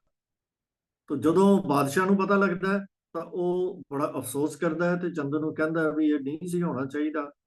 ਤੇ ਉਸ ਤੋਂ ਬਾਅਦ ਗੁਰੂ ਸਾਹਿਬ ਦੀ ਹਦਾਇਤ ਦੇ ਮੁਤਾਬਕ ਸਤਿਗੁਰੂ ਜੀ ਦੇ ਸਿੱਖਾਂ ਨੇ ਰਾਵੀ ਦੇ ਕਿਨਾਰੇ ਉੱਤੇ ਆਪ ਜੀ ਦੇ ਸਰੀਰ ਦਾ ਸੰਸਕਾਰ ਕੀਤਾ। ਇਹਦੇ ਨਾਲ ਗੁਰੂ ਅਰਜਨ ਪਾਤਸ਼ਾਹ ਦਾ ਜੀਵਨ ਜਿਵੇਂ ਜਿਸ ਤਰ੍ਹਾਂ ਇਸ ਪੁਸਤਕ ਦੇ ਵਿੱਚ ਲਿਖਿਆ ਉਹਦੀ ਸਮਾਪਤੀ ਹੋ ਜਾਂਦੀ। ਤੋ ਇਸ ਤਰ੍ਹਾਂ ਇਹ ਜਿਹੜੀ ਸਾਖੀ ਗੁਰੂ ਸਾਹਿਬ ਦੀ ਸ਼ਹੀਦੀ ਦੀ ਹੈ, ਹੁਣ ਪਤਾ ਨਹੀਂ ਉਹ ਗੁਰੂ ਸਾਹਿਬ ਦੀ ਸ਼ਹੀਦੀ ਨੂੰ ਛੁਟਿਆਉਣਾ ਚਾਹੁੰਦਾ ਸੀ ਜਾਂ ਬਿਲਕੁਲ ਡਿਨਾਈ ਹੀ ਕਰਨਾ ਚਾਹੁੰਦਾ ਸੀ। ਇਹ ਹੁਣ ਕੀ ਹੋਇਆ ਕੀ ਨਹੀਂ ਹੋਇਆ, ਇਹ ਖੋਜ ਦੇ ਵਿਸ਼ੇ ਨੇ। ਹਾਲਾਂਕਿ ਇਸ ਵਿਸ਼ੇ ਤੇ ਕਾਫੀ ਖੋਜ ਹੋ ਚੁੱਕੀ ਹੈ। ਉਹ ਬਾਰ-ਬਾਰ ਚੰਦੂ ਨੂੰ ਰਿਸਪੌਂਸਿਬਲ ਦੱਸ ਰਿਹਾ ਹੈ, ਜਦਕਿ ਡਾਕਟਰ ਗੰਡਾ ਸਿੰਘ ਨੇ ਤੇ ਹੋਰ ਤੁਸਕੇ ਜਹਾਂਗੀਰੀ ਦੀ ਜੋ ਟਰਾਂਸਲੇਸ਼ਨਸ ਮਿਲੀਆਂ ਨੇ, ਉਹਨਾਂ ਦੇ ਮੁਤਾਬਕ ਤਾਂ ਜਹਾਂਗੀਰ ਦਾ ਆਪਣਾ ਹੀ ਇਰਾਦਾ ਸੀ ਤੇ ਉਹਦੇ ਲਈ ਵਿੱਚ ਕਿਤੇ ਚੰਦੂ ਦਾ ਸਾਨੂੰ ਨਾ ਤਾਂ ਕਿਤੇ ਮੁਗਲਾਂ ਦੇ ਰਿਕਾਰਡ ਦੇ ਵਿੱਚ ਜ਼ਿਕਰ ਮਿਲਦਾ ਹੈ, ਨਾ ਉਸ ਵਕਤ ਦੇ ਇਤਿਹਾਸ ਵਿੱਚ ਕਿਤੇ ਜ਼ਿਕਰ ਮਿਲਦਾ ਹੈ ਕਿ ਚੰਦੂ ਨਾਮ ਦਾ ਕੋਈ ਅਹਿਲਕਾਰ ਮੁਗਲ ਬਾਦਸ਼ਾਹ ਦਾ ਇੰਨਾ ਸੀਨੀਅਰ ਹੋਵੇ ਕੋਈ, ਜਿਹੜਾ ਕਿ ਬਾਦਸ਼ਾਹ ਦੇ ਇੰਨਾ ਨੇੜੇ ਹੋਵੇ। ਇਹੀ ਜੋ ਚੰਦੂ ਵਾਲੀ ਕਹਾਣੀ ਹੈ। ਬਾਕੀ ਕਹਾਣੀ ਤਾਂ ਅੱਗੇ ਜਾ ਕੇ ਗੁਰਬਿਲਾਸ ਪਾਤਸ਼ਾਹੀ 6ਵੀਂ ਚ ਕੰਪਲੀਟਲੀ ਬਦਲ ਦਿੱਤੀ ਗਈ, ਪਰ ਚੰਦੂ ਦਾ ਪਾਤਰ ਉਸੇ ਤਰ੍ਹਾਂ ਹੀ ਰਿਸਪੌਂਸਿਬਲ ਰਿਹਾ। ਸਭ ਤੋਂ ਵੱਡਾ ਵਿਲਨ ਜਿਹੜਾ ਹੈ ਉਹਨੂੰ ਹੀ ਉਹ ਜੋ ਬਣਾ ਦਿੱਤਾ। ਤੋ ਜਦੋਂ ਅਸੀਂ ਹੁਣ 6ਵੇਂ ਪਾਤਸ਼ਾਹ ਦੇ ਜੀਵਨ ਦੀਆਂ ਜਿਹੜੀਆਂ ਸਾਖੀਆਂ ਨੇ ਉਹਨਾਂ ਤੇ ਪਹੁੰਚਦੇ ਹਾਂ, ਤਾਂ ਕਿਆ ਲੇਖਕ ਕਹਿੰਦਾ ਹੈ ਕਿ ਗੋਇੰਦਵਾਲ ਵਿਖੇ ਲਿਜਾ ਕੇ ਜਾ ਕੇ ਬਾਬਾ ਅਰਥਮਲ ਜੀ ਨੇ ਉਹਨਾਂ ਨੂੰ ਗੁਰਗੱਦੀ ਦਾ ਟਿੱਕਾ ਦਿੱਤਾ, ਗੁਰਗੱਦੀ ਤੇ ਬਿਰਾਜਮਾਨ ਕੀਤਾ। ਹੁਣ ਇਹ ਵੀ ਇੱਕ ਗੱਲ ਸਾਨੂੰ ਅੱਗੇ ਵੀ ਬਾਰ-ਬਾਰ ਆਏਗੀ ਕਿ ਜਦੋਂ ਹੀ ਕੋਈ ਸਿਗਨੀਫੀਕੈਂਟ ਇਵੈਂਟ ਹੋਣਾ ਹੁੰਦਾ ਹੈ ਸਿੱਖ ਇਤਿਹਾਸ ਦਾ, ਤੇ ਲੇਖਕ ਉਹਨੂੰ ਹਮੇਸ਼ਾ ਗੋਇੰਦਵਾਲ ਨਾਲ ਸੰਬੰਧਿਤ ਕਰਕੇ ਦੱਸਦਾ ਹੈ, ਕਿਉਂਕਿ ਸ਼ਾਇਦ ਗੋਇੰਦਵਾਲ ਉਹਨਾਂ ਦਾ ਆਪਣਾ, ਉਸ ਬਰਾਦਰੀ ਨੇ ਆਪਣਾ ਟਿਕਾਣਾ ਬਣਾਇਆ ਹੋਇਆ ਸੀ ਗੁਰੂ ਅਮਰਦਾਸ ਪਾਤਸ਼ਾਹ ਦੇ ਜਾਣ ਤੋਂ ਬਾਅਦ। ਤਾਂ ਉਹਦੀ ਉਹ ਮਾਨਤਾ ਜਿਹੜੀ ਸਿੱਖਾਂ ਦੇ ਵਿੱਚ ਆ ਉਹਨੂੰ ਵਧਾਉਣ ਦਾ ਯਤਨ ਹੈ, ਜਾਂ ਇਹਦਾ ਕੁਝ ਸੰਬੰਧ ਰਿਹਾ ਹੈ, ਇਹ ਸਾਡੇ ਲਈ ਖੋਜ ਦਾ ਵਿਸ਼ਾ ਹੈ। ਪਰ ਇਹ ਹਰ ਥਾਂ ਦੇ ਉੱਤੇ ਜਿਹੜੀ ਵੀ ਚੀਜ਼ ਹੁੰਦੀ ਹੈ ਉਹ ਸਾਰੀ ਹੀ ਗੋਇੰਦਵਾਲ ਸਾਹਿਬ ਜਾ ਕੇ ਉਹਦੇ ਵਿੱਚ ਉਹ ਸ਼ੋਅ ਕਰਦਾ ਹੈ, ਤੇ ਦੂਜੇ ਸ਼ਹਿਰਾਂ ਦੇ ਬਾਰੇ ਬਹੁਤ ਜ਼ਿਕਰ ਘੱਟ ਕਰਦਾ। ਉਹਨਾਂ ਦੇ ਬਾਰੇ ਕਈ ਵਾਰੀ ਤਾਂ ਗੱਲ ਗੋਲ ਹੀ ਕਰ ਜਾਂਦਾ ਹੈ ਕਿ ਉੱਥੇ ਕੀ ਹੋਇਆ ਕੀ ਨਹੀਂ ਹੋਇਆ, ਸਾਰੀਆਂ ਗੱਲਾਂ ਗੋਇੰਦਵਾਲ ਨਾਲ ਸੰਬੰਧਿਤ ਕਰ ਦਿੰਦਾ ਹੈ। ਤਾਂ ਉਹ ਜੋ ਚੰਦੂ ਦੇ ਅੰਤ ਦੀ ਸਾਖੀ ਆ ਉਹ ਵੀ ਇਹਦੇ ਵਿੱਚ ਬੜੇ ਇੱਕ ਬਾਕੀਆਂ ਨਾਲੋਂ ਵੱਖਰੇ ਢੰਗ ਨਾਲ ਦਿੱਤੀ ਗਈ ਹੈ ਕਿ ਜਦੋਂ ਸਤਿਗੁਰੂ ਜੀ ਨੂੰ ਬਾਬਾ ਅਰਥਮਲ ਜੀ ਨੇ ਗੁਰਗੱਦੀ ਤੇ ਬਿਰਾਜਮਾਨ ਕੀਤਾ ਤੇ ਫਿਰ ਉੱਥੇ ਖਬਰ ਪਹੁੰਚੀ ਕਿ ਸਤਿਗੁਰੂ ਜੀ ਇਸ ਤਰ੍ਹਾਂ ਸ਼ਹੀਦ ਹੋ ਗਏ ਹਨ, ਤਾਂ ਇਹ ਲਿਖਦਾ ਹੈ ਕਿ ਗੁਰੂ ਹਰਗੋਬਿੰਦ ਪਾਤਸ਼ਾਹ ਬੜੇ ਗੁੱਸੇ ਦੇ ਵਿੱਚ ਆਏ, ਤੇ ਜਦੋਂ ਗੁੱਸੇ ਦੇ ਵਿੱਚ ਆਏ ਤਾਂ ਉਹਦੇ ਵਿੱਚ ਕੀ ਹੋ ਗਿਆ ਕਿ ਉਹ ਕਹਿੰਦੇ ਹਨ ਕਿ 6ਵੇਂ ਪਾਤਸ਼ਾਹ ਲਾਹੌਰ ਚਲੇ ਗਏ ਤੇ ਬੜੇ ਗੁੱਸੇ 'ਚ ਜਾ ਕੇ ਜਹਾਂਗੀਰ ਨੂੰ ਮਿਲਦੇ ਹਨ ਤੇ ਕਹਿੰਦੇ ਹਨ ਕਿ ਬੇਮੁਜਬ ਹੱਕ ਪਰਸਤ ਦੁਖ ਦੀਆ, ਕਹੋ ਕੌਣ ਧਨ ਤਾਤੇ ਲਿਆ, ਮੋਰ ਪਿਤਾ ਕੋ ਤੁਮ ਬਿਖ ਦੀਨਾ, ਕੌਣ ਗੁਨਾਹ ਤੁਮਾਰਾ ਕੀਨਾ। ਵੀ ਜਿਵੇਂ ਗੁਰੂ ਸਾਹਿਬ ਕਹਿ ਰਹੇ ਹਨ ਕਿ ਤੁਸੀਂ ਜ਼ਹਿਰ ਦੇ ਕੇ ਮਾਰ ਦਿੱਤਾ ਹੈ ਮੇਰੇ ਪਿਤਾ ਜੀ ਨੂੰ, ਉਹਨਾਂ ਨੇ ਤੁਹਾਡਾ ਕੀ ਗੁਨਾਹ ਕੀਤਾ ਸੀ। ਤਾਂ ਜਹਾਂ ਤਬ ਜਹਾਂਗੀਰ ਦਿਆ ਜਵਾਬ, ਮੈਂ ਬਿਖ ਨਹੀਂ ਦੀਨਾ ਤੁਮਰੇ ਬਾਪ, ਬੁਰਾ ਭਲਾ ਚੰਦੂ ਜੋ ਕਰਾ, ਤਾਂ ਕੋ ਮੈਂ ਨਜ਼ਰਬੰਦ ਕਰ ਧਰਾ। ਮਤਲਬ ਇਹ ਹੈ ਕਿ ਇੱਥੋਂ ਪ੍ਰਗਟ ਹੁੰਦਾ ਹੈ ਕਿ ਚੰਦੂ ਨੂੰ ਜਹਾਂਗੀਰ ਆਲਰੇਡੀ ਉਹਨਾਂ ਦੇ ਜਾਣ ਤੋਂ ਪਹਿਲਾਂ ਨਜ਼ਰਬੰਦ ਕਰ ਚੁੱਕਾ ਸੀ। ਇਹ ਪਹਿਲੀ ਸਾਖੀ ਹੈ ਉਹਨਾਂ ਦੀ ਗੁਰਿਆਈ ਦੇ ਕਾਲ ਦੀ, 6ਵੇਂ ਪਾਤਸ਼ਾਹ ਦੀ, ਜਿਹੜੀ ਉਹ ਦੱਸ ਰਿਹਾ ਕਿ ਚੰਦੂ ਦੇ ਵਾਸਤੇ ਉਹ ਜਾ ਕੇ ਜਹਾਂਗੀਰ ਨਾਲ ਗੱਲਬਾਤ ਕਰ ਰਹੇ ਨੇ।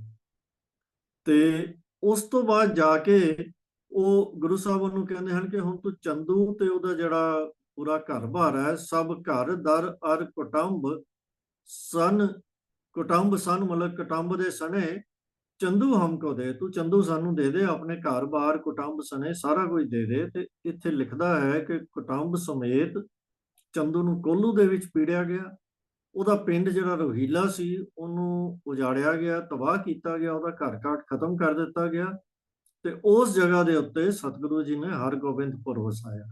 ਹੁਣ ਇਹਦਾ ਜੋ ਸਾਨੂੰ ਇਤਿਹਾਸਕ ਬਿਰਤਾਂਤ ਮਿਲਦਾ ਹੈ, ਇਹ ਕਾਫੀ ਸਮਾਂ ਬਾਅਦ ਵਸਾਇਆ ਗਿਆ ਸੀ ਔਰ ਗੁਰੂ ਹਰਗੋਬਿੰਦਪੁਰ ਜਿਹੜਾ ਸ਼ਹਿਰ ਹੈ ਇਹ ਅਸਲ ਦੇ ਵਿੱਚ ਗੁਰੂ ਅਰਜਨ ਸਾਹਿਬ ਨੇ ਵਸਾਉਣਾ ਸ਼ੁਰੂ ਕੀਤਾ ਸੀ ਆਪਣੇ ਅਖੀਰਲੇ ਸਮੇਂ ਦੇ ਵਿੱਚ, ਤੇ ਇਹਦਾ ਨਾਮ ਗੋਬਿੰਦਪੁਰ ਰੱਖਿਆ ਗਿਆ ਸੀ।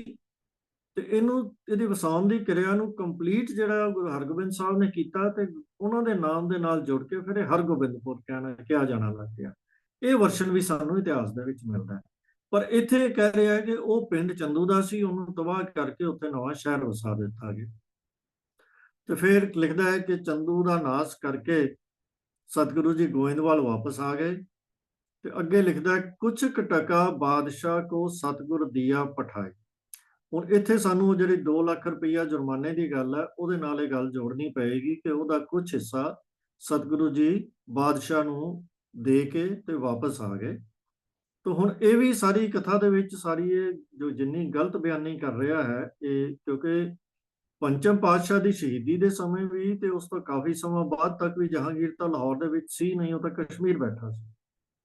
ਫਿਰ ਜੁਰਮਾਨੇ ਦੀ ਗੱਲ ਵੀ ਗਲਤ ਹੈ, ਹੋਰ ਕਿਸੇ ਇਤਿਹਾਸ ਦੇ ਵਿੱਚੋਂ ਜਾਂ ਰਿਕਾਰਡ ਵਿੱਚੋਂ ਸਾਨੂੰ ਨਹੀਂ ਮਿਲਦੀ। ਤੇ ਫਿਰ ਇੱਥੇ ਤਾਂ ਉਹ ਸਤਿਗੁਰੂ ਜੀ ਵੱਲੋਂ ਉਹਦਾ ਕੁਝ ਪੋਰਸ਼ਨ ਦੇਣ ਵੀ ਦਿਖਾਇਆ ਜਾ ਰਿਹਾ ਹੈ। ਉਹਨਾਂ ਨੂੰ ਇਦਾਂ ਦਿਖਾਇਆ ਜਿਵੇਂ ਉਹਨਾਂ ਨੇ ਦੇਣਾ ਮੰਨ ਲਿਆ ਹੋਵੇ, ਵੀ ਦੇਣਦਾਰ ਪ੍ਰੂਵ ਕਰ ਲਿਆ। ਔਰ ਇਹ ਧਿਆਨ ਰਹੇ ਕਿ ਪਹਿਲਾ ਬਿਰਤਾਂਤ ਹੈ ਉਹਨਾਂ ਦੇ ਗੱਦੀ ਬੈਠਣ ਤੋਂ ਬਾਅਦ ਦਾ 6ਵੇਂ ਪਾਤਸ਼ਾਹ। ਤੋ ਇਹਦੇ ਵਿੱਚ ਹੁਣ ਇਸ ਜਿਹੜੀ ਗੱਲਾਂ ਇਤਿਹਾਸਕ ਤੌਰ ਤੇ ਸਾਨੂੰ ਪਤਾ ਨੇ ਔਰ ਕਈ ਸਰੋਤਾਂ ਤੋਂ ਸਾਨੂੰ ਮਿਲਦੀਆਂ ਨੇ, ਨਾ ਇਹਦੇ ਚ ਮੀਰੀ ਪੀਰੀ ਦੀਆਂ ਕਿਰਪਾਨਾਂ ਦਾ ਜ਼ਿਕਰ ਹੈ, ਨਾ ਅਕਾਲ ਤਖਤ ਦੀ ਸਿਰਜਣਾ, ਫੌਜ ਖੜੀ ਕਰਨ ਦਾ ਜਿਹੜਾ ਉਹਨਾਂ ਨੇ ਹੁਕਮ ਕੀਤਾ ਕਿ ਸਾਨੂੰ ਭੇਟਾ ਸ਼ਸਤਰਾਂ ਦੀ, ਘੋੜਿਆਂ ਦੀ ਦਿਓ। ਇਹ ਸਾਰੀਆਂ ਗੱਲਾਂ ਉਹਨੇ 6ਵੇਂ ਪਾਤਸ਼ਾਹ ਦੇ ਜੀਵਨ ਦੀਆਂ ਛੱਡ ਦਿੱਤੀਆਂ। ਤੋ ਇਸ ਤੋਂ ਅਗਲੀ ਸਾਖੀ ਚੋਂ ਲਿਖਦਾ, ਬਾਦਸ਼ਾਹ ਨੇ ਦੁਬਾਰਾ ਫਿਰ ਲਗਾਨ ਦਾ ਹੁਕਮ ਜਾਰੀ ਕੀਤਾ। ਫਿਰ ਗੁਰੂ ਜੀ ਨੂੰ ਸੁਨੇਹਾ ਭੇਜਿਆ ਗਿਆ ਕਿ ਤੁਹਾਡੇ ਵੱਲ ਬਕਾਇਆ ਹੈ। ਫਿਰ ਗੁਰੂ ਜੀ ਦੁਬਾਰਾ ਲਾਹੌਰ ਜਾਂਦੇ ਹਨ ਤੇ ਹੁਣ ਇੱਥੇ ਇੱਕ ਨਵੀਂ ਸੀਰੀਜ਼ ਸ਼ੁਰੂ ਕਰਦਾ ਹੈ ਆਪਣੀ ਕਹਾਣੀ ਦੀ ਕਿ ਉੱਥੇ ਜਦੋਂ ਸਤਿਗੁਰੂ ਜੀ ਜਾਂਦੇ ਹਨ ਤਾਂ ਬਾਦਸ਼ਾਹ ਵੱਲੋਂ ਉਹਨਾਂ ਨੂੰ ਗ੍ਰਿਫਤਾਰ ਕਰ ਲਿਆ ਜਾਂਦਾ। ਉੱਥੋਂ ਗ੍ਰਿਫਤਾਰ ਕਰਕੇ ਬਾਦਸ਼ਾਹ ਪਹਿਲਾਂ ਉਹਨਾਂ ਨੂੰ ਨਾਲ ਹੀ ਦਿੱਲੀ ਲੈ ਜਾਂਦਾ ਹੈ, ਫਿਰ ਉੱਥੋਂ ਆਗਰੇ ਲੈ ਜਾਂਦਾ ਹੈ ਤੇ ਉੱਥੋਂ ਗਵਾਲੀਅਰ ਭੇਜ ਦਿੰਦਾ ਹੈ। ਹੁਣ ਇਹ ਗੱਲ ਇਹਨਾਂ ਦੇ ਇਸ ਲੇਖਕ ਦੇ ਮੁਤਾਬਕ ਸਤਿਗੁਰੂ ਜੀ ਦੇ ਗੁਰਗੱਦੀ ਤੇ ਬੈਠਣ ਤੋਂ ਕੁਝ ਸਮਾਂ ਬਾਅਦ ਹੀ 1606 ਜਾਂ 1607 ਦੀ ਗੱਲ ਕਹਿ ਲਈਏ ਜਾਂ ਵੱਧ ਤੋਂ ਵੱਧ ਆਪਾਂ 1608 ਤੱਕ ਲਿਜਾ ਸਕਦੇ ਹਾਂ, ਪਰ ਐਕਚੁਅਲੀ ਉਹਨਾਂ ਨੂੰ ਜੋ ਇੰਪ੍ਰਿਜ਼ਨ ਕੀਤਾ ਗਿਆ ਸੀ ਗਵਾਲੀਅਰ ਦੇ ਵਿੱਚ ਉਹ ਕਾਫੀ ਸਮਾਂ ਬਾਅਦ ਵਿੱਚ ਹੋਇਆ ਸੀ। ਤਾਂ ਫਿਰ ਉੱਥੋਂ ਗਵਾਲੀਅਰ ਲੈ ਜਾਂਦੇ ਹਨ। ਕਿੰਨਾ ਸਮਾਂ ਉੱਥੇ ਰਹੇ ਉਹਦੇ ਬਾਰੇ ਕੁਝ ਨਹੀਂ ਲਿਖਦਾ। ਤੇ ਫਿਰ ਕਹਿੰਦਾ ਇੱਕ ਦਿਨ ਰਾਤ ਨੂੰ ਗੁਰੂ ਜੀ ਕਰਾਮਾਤ ਦਿਖਾਉਂਦੇ ਹਨ ਤੇ ਉਹਦੇ ਮਹਿਲ ਦੇ ਜਾ ਕੇ ਉਹਦਾ ਪਲੰਘ ਉਲਟ ਦਿੰਦੇ ਹਨ ਜਹਾਂਗੀਰ ਦਾ। ਉਹ ਬੜਾ ਘਬਰਾ ਜਾਂਦਾ ਹੈ। ਤਾਂ ਫਿਰ ਉਹਦਾ ਜਿਹੜਾ ਵਜ਼ੀਰ ਸੀ ਉਹਨੇ ਸਲਾਹ ਦਿੱਤੀ ਕਿ ਗੁਰੂ ਜੀ ਨੂੰ ਤੂੰ ਰਿਹਾ ਕਰ। ਤੇ ਫਿਰ ਗੁਰੂ ਜੀ ਜਦੋਂ ਰਿਹਾ ਕਰਨ ਦਾ ਉੱਥੇ ਹੁਕਮ ਪਹੁੰਚਦਾ ਹੈ ਤਾਂ ਗੁਰੂ ਜੀ ਨੇ ਕਿਹਾ ਕਿ ਮੈਂ ਰਾਜਿਆਂ ਨੂੰ ਨਾਲ ਲੈ ਕੇ ਜਾਣਾ। ਫਿਰ ਉਹੀ ਕਹਾਣੀ ਇਹ ਦੱਸਦਾ ਹੈ ਕਿ ਬਾਦਸ਼ਾਹ ਨੇ ਕਿਹਾ ਜਿੰਨੇ ਉਹਨਾਂ ਦਾ ਦਾਮਨ ਪਕੜ ਕੇ ਆ ਜਾਣਗੇ ਉਹਨਾਂ ਨੂੰ ਛੱਡ ਦਿੱਤਾ ਜਾਏ। ਪਰ ਇੱਥੇ ਜਾ ਕੇ ਫਿਰ ਇਹਦੀ ਕਥਾ ਫਰਕ ਹੋ ਜਾਂਦੀ ਹੈ। ਅਸੀਂ ਆਮ ਸੁਣਦੇ ਆਏ ਕਿ 52 ਰਾਜੇ ਉਹਨਾਂ ਦੇ ਨਾਲ ਆਏ। ਇਹ ਕਹਿੰਦਾ ਕਿ 101 ਰਾਜਿਆਂ ਨੇ ਦਾਮਨ ਨੂੰ ਪਕੜਿਆ ਤੇ ਦੋਵਾਂ ਨੇ ਹੱਥ ਨੂੰ ਫੜਿਆ ਤੇ 103 ਰਾਜੇ ਜਿਹੜੇ ਗੁਰੂ ਸਾਹਿਬ ਜਿਹੜੇ ਨੇ ਉੱਥੋਂ ਛੁਟਾ ਕੇ ਲਿਆਏ। ਤੋ ਇਹ ਸਾਰੀਆਂ ਜਿਹੜੀਆਂ ਚੀਜ਼ਾਂ ਹੁਣ ਤੱਕ ਮੈਂ ਆਪ ਜੀ ਨੂੰ ਸੁਣਾਈਆਂ ਹਨ, ਚੰਦੂ ਵਾਲੀ ਗੱਲ ਤੇ ਗੁਰੂ ਸਾਹਿਬ ਦੀ ਇੰਪ੍ਰਿਜ਼ਨਮੈਂਟ ਦੀ, ਔਰ ਉੱਥੇ ਜਾਣ ਤੋਂ ਗਵਾਲੀਅਰ ਵਾਲੀ ਕਥਾ ਜਿਹੜੀ, ਔਰ ਉੱਥੋਂ ਆਪਣਾ ਬੰਦੀ ਛੋੜ ਵਾਲਾ ਰੋਲ ਜਿਹੜਾ ਇਹਨੇ ਦਿਖਾਇਆ ਅਲੱਗ ਤਰੀਕੇ ਨਾਲ, ਇਹਨਾਂ ਸਾਰੀਆਂ ਗੱਲਾਂ ਤੋਂ ਨਾ ਤਾਂ ਘਟਨਾਵਾਂ ਦੀ ਤਰਤੀਬ ਸਾਨੂੰ ਕੋਈ ਕਨਵਿੰਸਿੰਗ ਲੱਗਦੀ ਹੈ, ਨਾ ਹੀ ਇਹਦੇ ਕੋਈ ਕਾਰਨ ਬਾਰੇ ਕੋਈ ਪੁਖਤਾ ਜਾਣਕਾਰੀ ਦਿੰਦਾ ਹੈ, ਔਰ ਸਾਰਿਆਂ ਨਾਲੋਂ ਫਰਕ ਤਰੀਕੇ ਨਾਲ ਜਿਹੜਾ ਹੈ ਉਹ ਦੱਸਦਾ ਹੈ। ਜਾਂ ਤਾਂ ਜੇਕਰ ਕੋਈ ਅਸਲ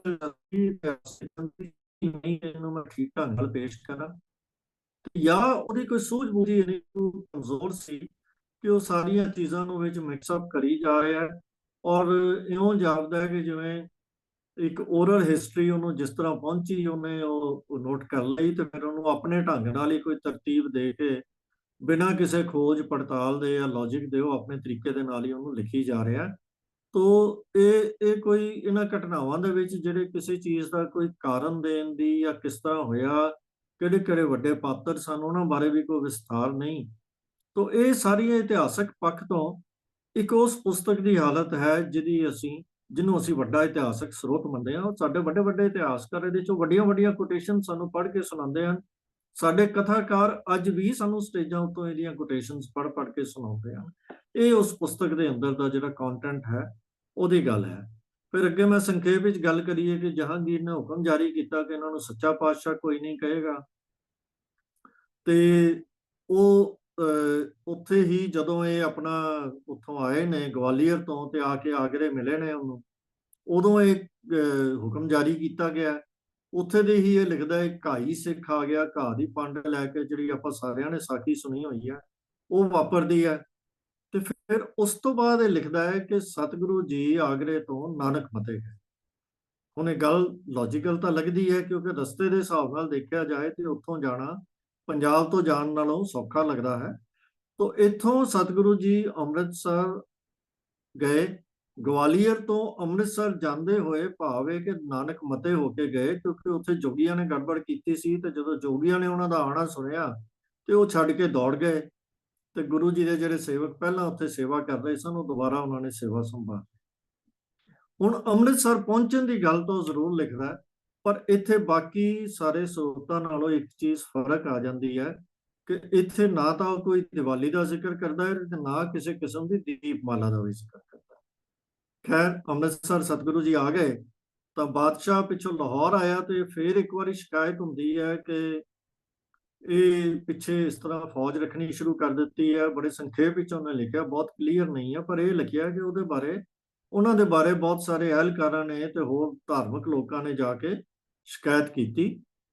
ਤਾਂ ਫਿਰ ਬਾਦਸ਼ਾਹ ਉਦੋਂ ਜਾ ਰਿਹਾ ਸੀ ਦਰਅਸਲ ਲਾਹੌਰ ਤੋਂ ਅੱਗੇ ਹੋ ਕੇ ਤੇ ਸ਼੍ਰੀਨਗਰ ਜਾ ਰਿਹਾ ਸੀ ਕਸ਼ਮੀਰ ਦੇ ਵਿੱਚ ਘੁੰਮਣ। ਉਹ ਬਹੁਤਾ ਟਾਈਮ ਜਿਹੜਾ ਜਹਾਂਗੀਰ ਨੇ ਤਕਰੀਬਨ ਹਰ ਸਾਲ ਕਸ਼ਮੀਰ ਦੀ ਯਾਤਰਾ ਕੀਤੀ ਹੈ, ਤੇ ਉਹ ਕਸ਼ਮੀਰ ਜਾ ਰਿਹਾ ਸੀ। ਤਾਂ ਉਹ ਸੋਚਦਾ ਹੈ ਕਿ ਜਦੋਂ ਮੈਂ ਚਲਾ ਜਾਵਾਂਗਾ ਤੇ ਇਹ ਤਾਂ ਹਰਗੋਬਿੰਦ ਜੀ ਦਾ ਪਿੱਛੋਂ ਵੀ ਕੋਈ ਨਾ ਕੋਈ ਬਖੇੜਾ ਖੜਾ ਕੀਤੀ ਰੱਖਣਗੇ। ਇਹ ਕਵੀ ਨੇ ਲਿਖਿਆ, ਇਹ ਪਿੱਛਾ ਕਰਾ ਮੁਲਕ ਮੈਂ ਧੁੰਦ, ਇਹ ਕੋਈ ਨਾ ਕੋਈ ਧੁੰਦ ਖੜਾ ਕੀਤੀ ਰੱਖਣਗੇ, ਕੋਈ ਨਾ ਕੋਈ ਪ੍ਰੋਬਲਮ ਖੜੀ ਕੀਤੀ ਰੱਖਣਗੇ। ਸੋ ਬਾਦਸ਼ਾਹ ਨੇ ਕੀ ਕੀਤਾ ਕਿ ਸੁਨੇਹਾ ਭੇਜਿਆ ਤੇ ਗੁਰੂ ਸਾਹਿਬ ਨੂੰ ਲਾਹੌਰ ਬੁਲਾਇਆ, ਤੇ ਉਹਨਾਂ ਦੇ ਉੱਤੇ ਚੌਂਕੀ ਭਾਵ ਪਹਿਰਾ ਬਿਠਾ ਦਿੱਤਾ ਤੇ ਕਸ਼ਮੀਰ ਆਪਣੇ ਨਾਲ ਹੀ ਲੈ ਗਏ। ਤਾਂ ਇੱਕ ਕਿਸਮ ਨਾਲ ਉਹਨਾਂ ਨੂੰ ਕੈਦ ਕਰਕੇ ਜਾਂ ਉਹਨਾਂ ਨੂੰ ਇੱਕ ਕਿਸਮ ਨਾਲ ਆਪਣੀ ਕਸਟਡੀ ਦੇ ਵਿੱਚ ਉੱਥੇ ਲੈ ਜਾਂਦਾ ਹੈ। ਇਹ ਇਸ ਲੇਖਕ ਦੀ ਕਥਾ ਹੈ। ਕੁਛ ਇਹਦੇ ਵਿੱਚ ਰਸਤੇ ਵਿੱਚ ਸਾਖੀਆਂ ਹਨ। ਕਸ਼ਮੀਰ ਦੇ ਵਿੱਚ ਰਸਤੇ ਜਾਂਦਿਆਂ ਭਾਈ ਮੱਖਣ ਸ਼ਾਹ ਲੁਬਾਣੇ ਨਾਲ ਮੇਲ ਹੁੰਦਾ ਹੈ। ਭਾਈ ਕੱਟੂ ਨੂੰ ਕੱਟੂ ਸ਼ਾਹ ਦੀ ਨਜ਼ਰ ਦਿੰਦੇ ਨਾਮ ਬਖਸ਼ਦੇ ਹਨ। ਫਿਰ ਕੱਟੂ ਸ਼ਾਹ ਦੀ ਸਾਡੇ ਕਥਾਕਾਰ ਸਾਨੂੰ ਸ਼ਹਿਦ ਦੇ ਵਿੱਚ ਕੀੜੇ ਪੈਣ ਵਾਲੀ ਜਿਹੜੀ ਸਾਖੀ ਆ ਉਹ ਸੁਣਾਉਂਦੇ ਰਹਿੰਦੇ ਆ, ਉਹ ਵੀ ਇਹਦੇ ਵਿੱਚ ਲਿਖੀ ਹੋਈ ਹੈ। ਤੇ ਕਸ਼ਮੀਰ ਜਾ ਕੇ ਉਹ ਮਾਤਾ ਭਾਗ ਪਰੀ ਦੇ ਕੋਲੋਂ ਉਹ ਕੱਪੜੇ ਵੀ ਗ੍ਰਹਿਣ ਕਰਦੇ ਹਨ। ਹਾਲਾਂਕਿ ਇਸ ਲੇਖਕ ਨੇ ਉਹਦੇ ਵਿੱਚ ਮਾਤਾ ਭਾਗ ਭਰੀ ਦੀਆਂ ਅੱਖਾਂ ਹੋਣ ਜਾਂ ਨਾ ਹੋਣ ਬਾਰੇ ਕੋਈ ਜ਼ਿਕਰ ਨਹੀਂ ਕੀਤਾ, ਜਿਹੜਾ ਬਾਕੀ ਲੇਖਕਾਂ ਨੇ ਕੀਤਾ ਕਿ ਉਹਨਾਂ ਦੀਆਂ ਅੱਖਾਂ ਦੀ ਨਜ਼ਰ ਦੀ ਖਤਮ ਹੋ ਚੁੱਕੀ ਸੀ।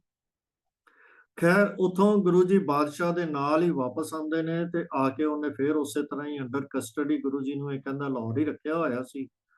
ਤਾਂ ਜਦੋਂ ਵਾਪਸ ਆਉਂਦਾ ਹੈ ਤਾਂ ਸਾਈਂ ਮੀਆਂ ਮੀਰ ਜੀ ਗੁਰੂ ਸਾਹਿਬ ਨੂੰ ਮਿਲਦੇ ਨੇ।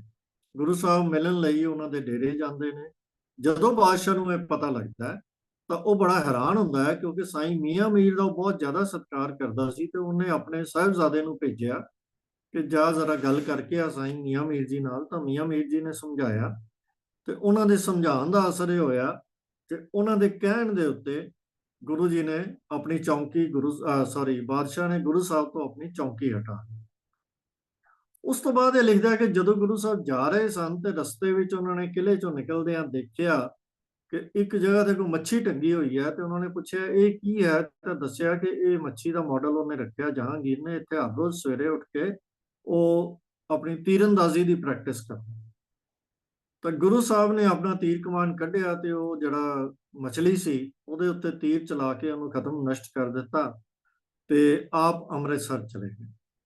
ਤੋ ਇੱਥੋਂ ਇੱਕ ਵਾਰੀ ਫੇਰ ਰਿਲੀਜ਼ ਤਾਂ ਹੁਣ ਉਹ ਕਹਿੰਦਾ ਹੁਣ ਹੋਏ ਨੇ, ਤੇ ਗੁਰੂ ਸਾਹਿਬ ਦੀ ਜਹਾਂਗੀਰ ਨਾਲ ਫੇਰ ਉਹਨੇ ਅਣਬਣ ਹੁੰਦੀ ਦਿਖਾ ਦਿੱਤੀ ਹੈ। ਤਾਂ ਫੇਰ ਜਦੋਂ ਗੁਰੂ ਸਾਹਿਬ ਅੰਮ੍ਰਿਤਸਰ ਚਲੇ ਜਾਂਦੇ ਹਨ ਤਾਂ ਪਿੱਛੋਂ ਬਾਦਸ਼ਾਹ ਨੂੰ ਗੁੱਸਾ ਚੜ੍ਹਦਾ ਹੈ। ਉਹ ਆਪਣੀ ਫੌਜ ਨੂੰ ਅੰਮ੍ਰਿਤਸਰ ਭੇਜਦਾ ਤੇ ਗੁਰੂ ਸਾਹਿਬ ਨੂੰ ਪਤਾ ਲੱਗਦਾ ਫੌਜ ਅੰਮ੍ਰਿਤਸਰ ਮੇਰਾ ਪਿੱਛਾ ਕਰਦੀ ਆ ਰਹੀ ਹੈ, ਜਹਾਂਗੀਰ ਦੀ ਫੌਜ। ਤਾਂ ਉਹ ਸ਼ਹਿਰ ਛੱਡ ਕੇ ਕਰਤਾਰਪੁਰ ਚਲੇ ਜਾਂਦੇ ਹਨ ਕਿ ਜੰਗ ਉੱਥੇ ਕਰਾਂਗੇ। ਤਾਂ ਜਦੋਂ ਫੌਜ ਅੰਮ੍ਰਿਤਸਰ ਪਹੁੰਚਦੀ ਹੈ ਤਾਂ ਕਵੀ ਲਿਖਦਾ ਹੈ ਕਿ ਉਹਨੇ ਸਾਰਾ ਸ਼ਹਿਰ ਤਬਾਹ ਕਰ ਦਿੱਤਾ। ਤੇ ਫਿਰ ਉਸ ਤੋਂ ਬਾਅਦ ਪਤਾ ਲੱਗਣ ਤੇ ਕਰਤਾਰਪੁਰ ਜਾ ਕੇ ਉਹਨੇ ਜੰਗ ਕੀਤਾ ਜਿਹੜਾ 2 ਦਿਨ ਚੱਲਿਆ।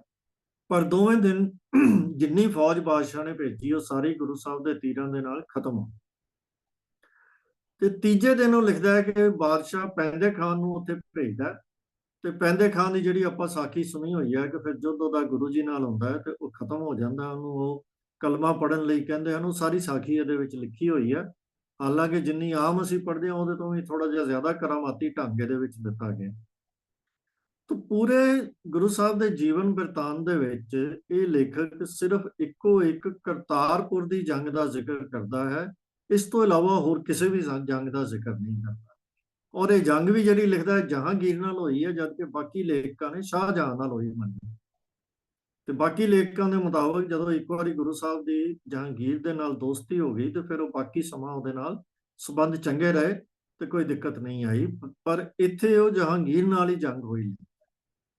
ਤੇ ਜਦੋਂ ਇਹ ਹੋ ਜਾਂਦਾ ਹੈ ਉਹਦੀ ਫੌਜ ਮਾਰੀ ਜਾਂਦੀ ਹੈ, ਪੈਂਦੇ ਖਾਂ ਵੀ ਮਾਰਾ ਜਾਂਦਾ ਹੈ। ਤੇ ਇਹ ਲਿਖਦਾ ਹੈ ਕਿ ਉਸ ਤੋਂ ਬਾਅਦ ਬਾਦਸ਼ਾਹ ਫਿਰ ਉਹਨੇ ਦੁਬਾਰਾ ਗੁਰੂ ਸਾਹਿਬ ਦੇ ਨਾਲ ਕੋਈ ਝਗੜਾ ਨਹੀਂ ਕੀਤਾ ਤੇ ਉਹਨੇ ਸ਼ਾਂਤ ਰਿਹਾ ਉਸ ਤੋਂ ਬਾਅਦ।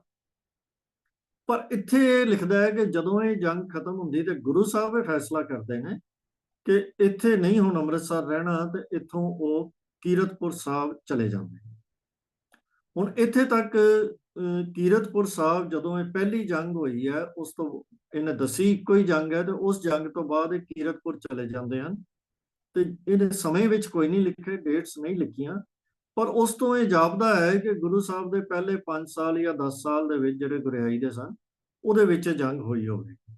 ਇਹ ਅੰਦਾਜ਼ਾ ਲਗਾਉਣ ਦੀ ਗੱਲ ਹੈ। ਤੋਂ ਲੇਕਿਨ ਜੇ ਅਸੀਂ ਇਤਿਹਾਸ ਨੂੰ ਦੇਖੀਏ ਤਾਂ ਗੁਰੂ ਸਾਹਿਬ ਸਨ 1634 ਦੇ ਵਿੱਚ ਸਤਿਗੁਰੂ ਜੀ ਜਾਂਦੇ ਹਨ, ਕੀਰਤਪੁਰ ਸਾਹਿਬ ਵਿੱਚ ਸ਼ਿਫਟ ਕਰਦੇ ਹਨ। ਉੱਥੇ ਜਾਣ ਤੋਂ ਪਹਿਲਾਂ ਬਾਬਾ ਗੁਰਦਿੱਤਾ ਜੀ ਨੂੰ ਭੇਜਦੇ ਹਨ ਤੇ ਉੱਥੇ ਜਾ ਕੇ ਉਹ ਪਹਿਲਾਂ ਸ਼ਹਿਰ ਵਸਾਉਂਦੇ ਹਨ, ਫਿਰ ਉੱਥੇ ਜਾਂਦੇ ਹਨ। ਤਾਂ ਤਕਰੀਬਨ ਜਿਹੜਾ 28-30 ਸਾਲ ਦਾ ਸਮਾਂ ਜਿਹੜਾ ਗੁਰੂ ਸਾਹਿਬ ਦੀ ਗੁਰਿਆਈ ਦਾ ਅੰਮ੍ਰਿਤਸਰ ਦੇ ਸਮੇਂ ਦਾ ਸੀ, ਉਹਦੇ ਬਾਰੇ ਉਹ ਸਵਾਏ ਜਿਹੜੀਆਂ ਕਹਾਣੀਆਂ ਮੈਂ ਤੁਹਾਨੂੰ ਸੁਣਾਈਆਂ ਨੇ ਇਸ ਤੋਂ ਇਲਾਵਾ ਹੋਰ ਕੋਈ ਵਿਸਥਾਰ ਨਹੀਂ ਲਿਖਦਾ ਕਿ ਗੁਰੂ ਸਾਹਿਬ ਨੇ ਇਹ ਅੰਮ੍ਰਿਤਸਰ ਦੇ ਵਿੱਚ ਰਹਿੰਦਿਆਂ ਹੋਇਆਂ ਜਿਹੜੇ ਕੰਮ ਕੁਛ ਦਾ ਪਹਿਲਾਂ ਮੈਂ ਜ਼ਿਕਰ ਕੀਤਾ ਹੈ, ਅਕਾਲ ਤਖਤ ਤੇ ਮੀਰੀ ਪੀਰੀ ਤੇ ਫੌਜ ਖੜੀ ਕਰਨੀ, ਹੈ ਸਾਰੀਆਂ ਚੀਜ਼ਾਂ ਦਾ ਜਿਹੜੇ ਮਹਾਨ ਕਾਰਜ ਸਤਿਗੁਰੂ ਜੀ ਨੇ ਕੀਤੇ ਉਹਨਾਂ ਦਾ ਕੋਈ ਜ਼ਿਕਰ ਨਹੀਂ ਕਰਦਾ। ਇੱਥੋਂ ਤੱਕ ਕਿ ਕੀਰਤਪੁਰ ਵੀ ਵਸਾਉਣ ਦਾ ਕੋਈ ਜ਼ਿਕਰ ਨਹੀਂ ਕਰਦਾ। ਤਾਂ ਇਸ ਤਰ੍ਹਾਂ ਉਹ ਗੁਰੂ ਸਾਹਿਬ ਦਾ ਲਿਖਦਾ ਕਿ ਉਹ ਕੀਰਤਪੁਰ ਸਾਹਿਬ ਚਲੇ ਗਏ।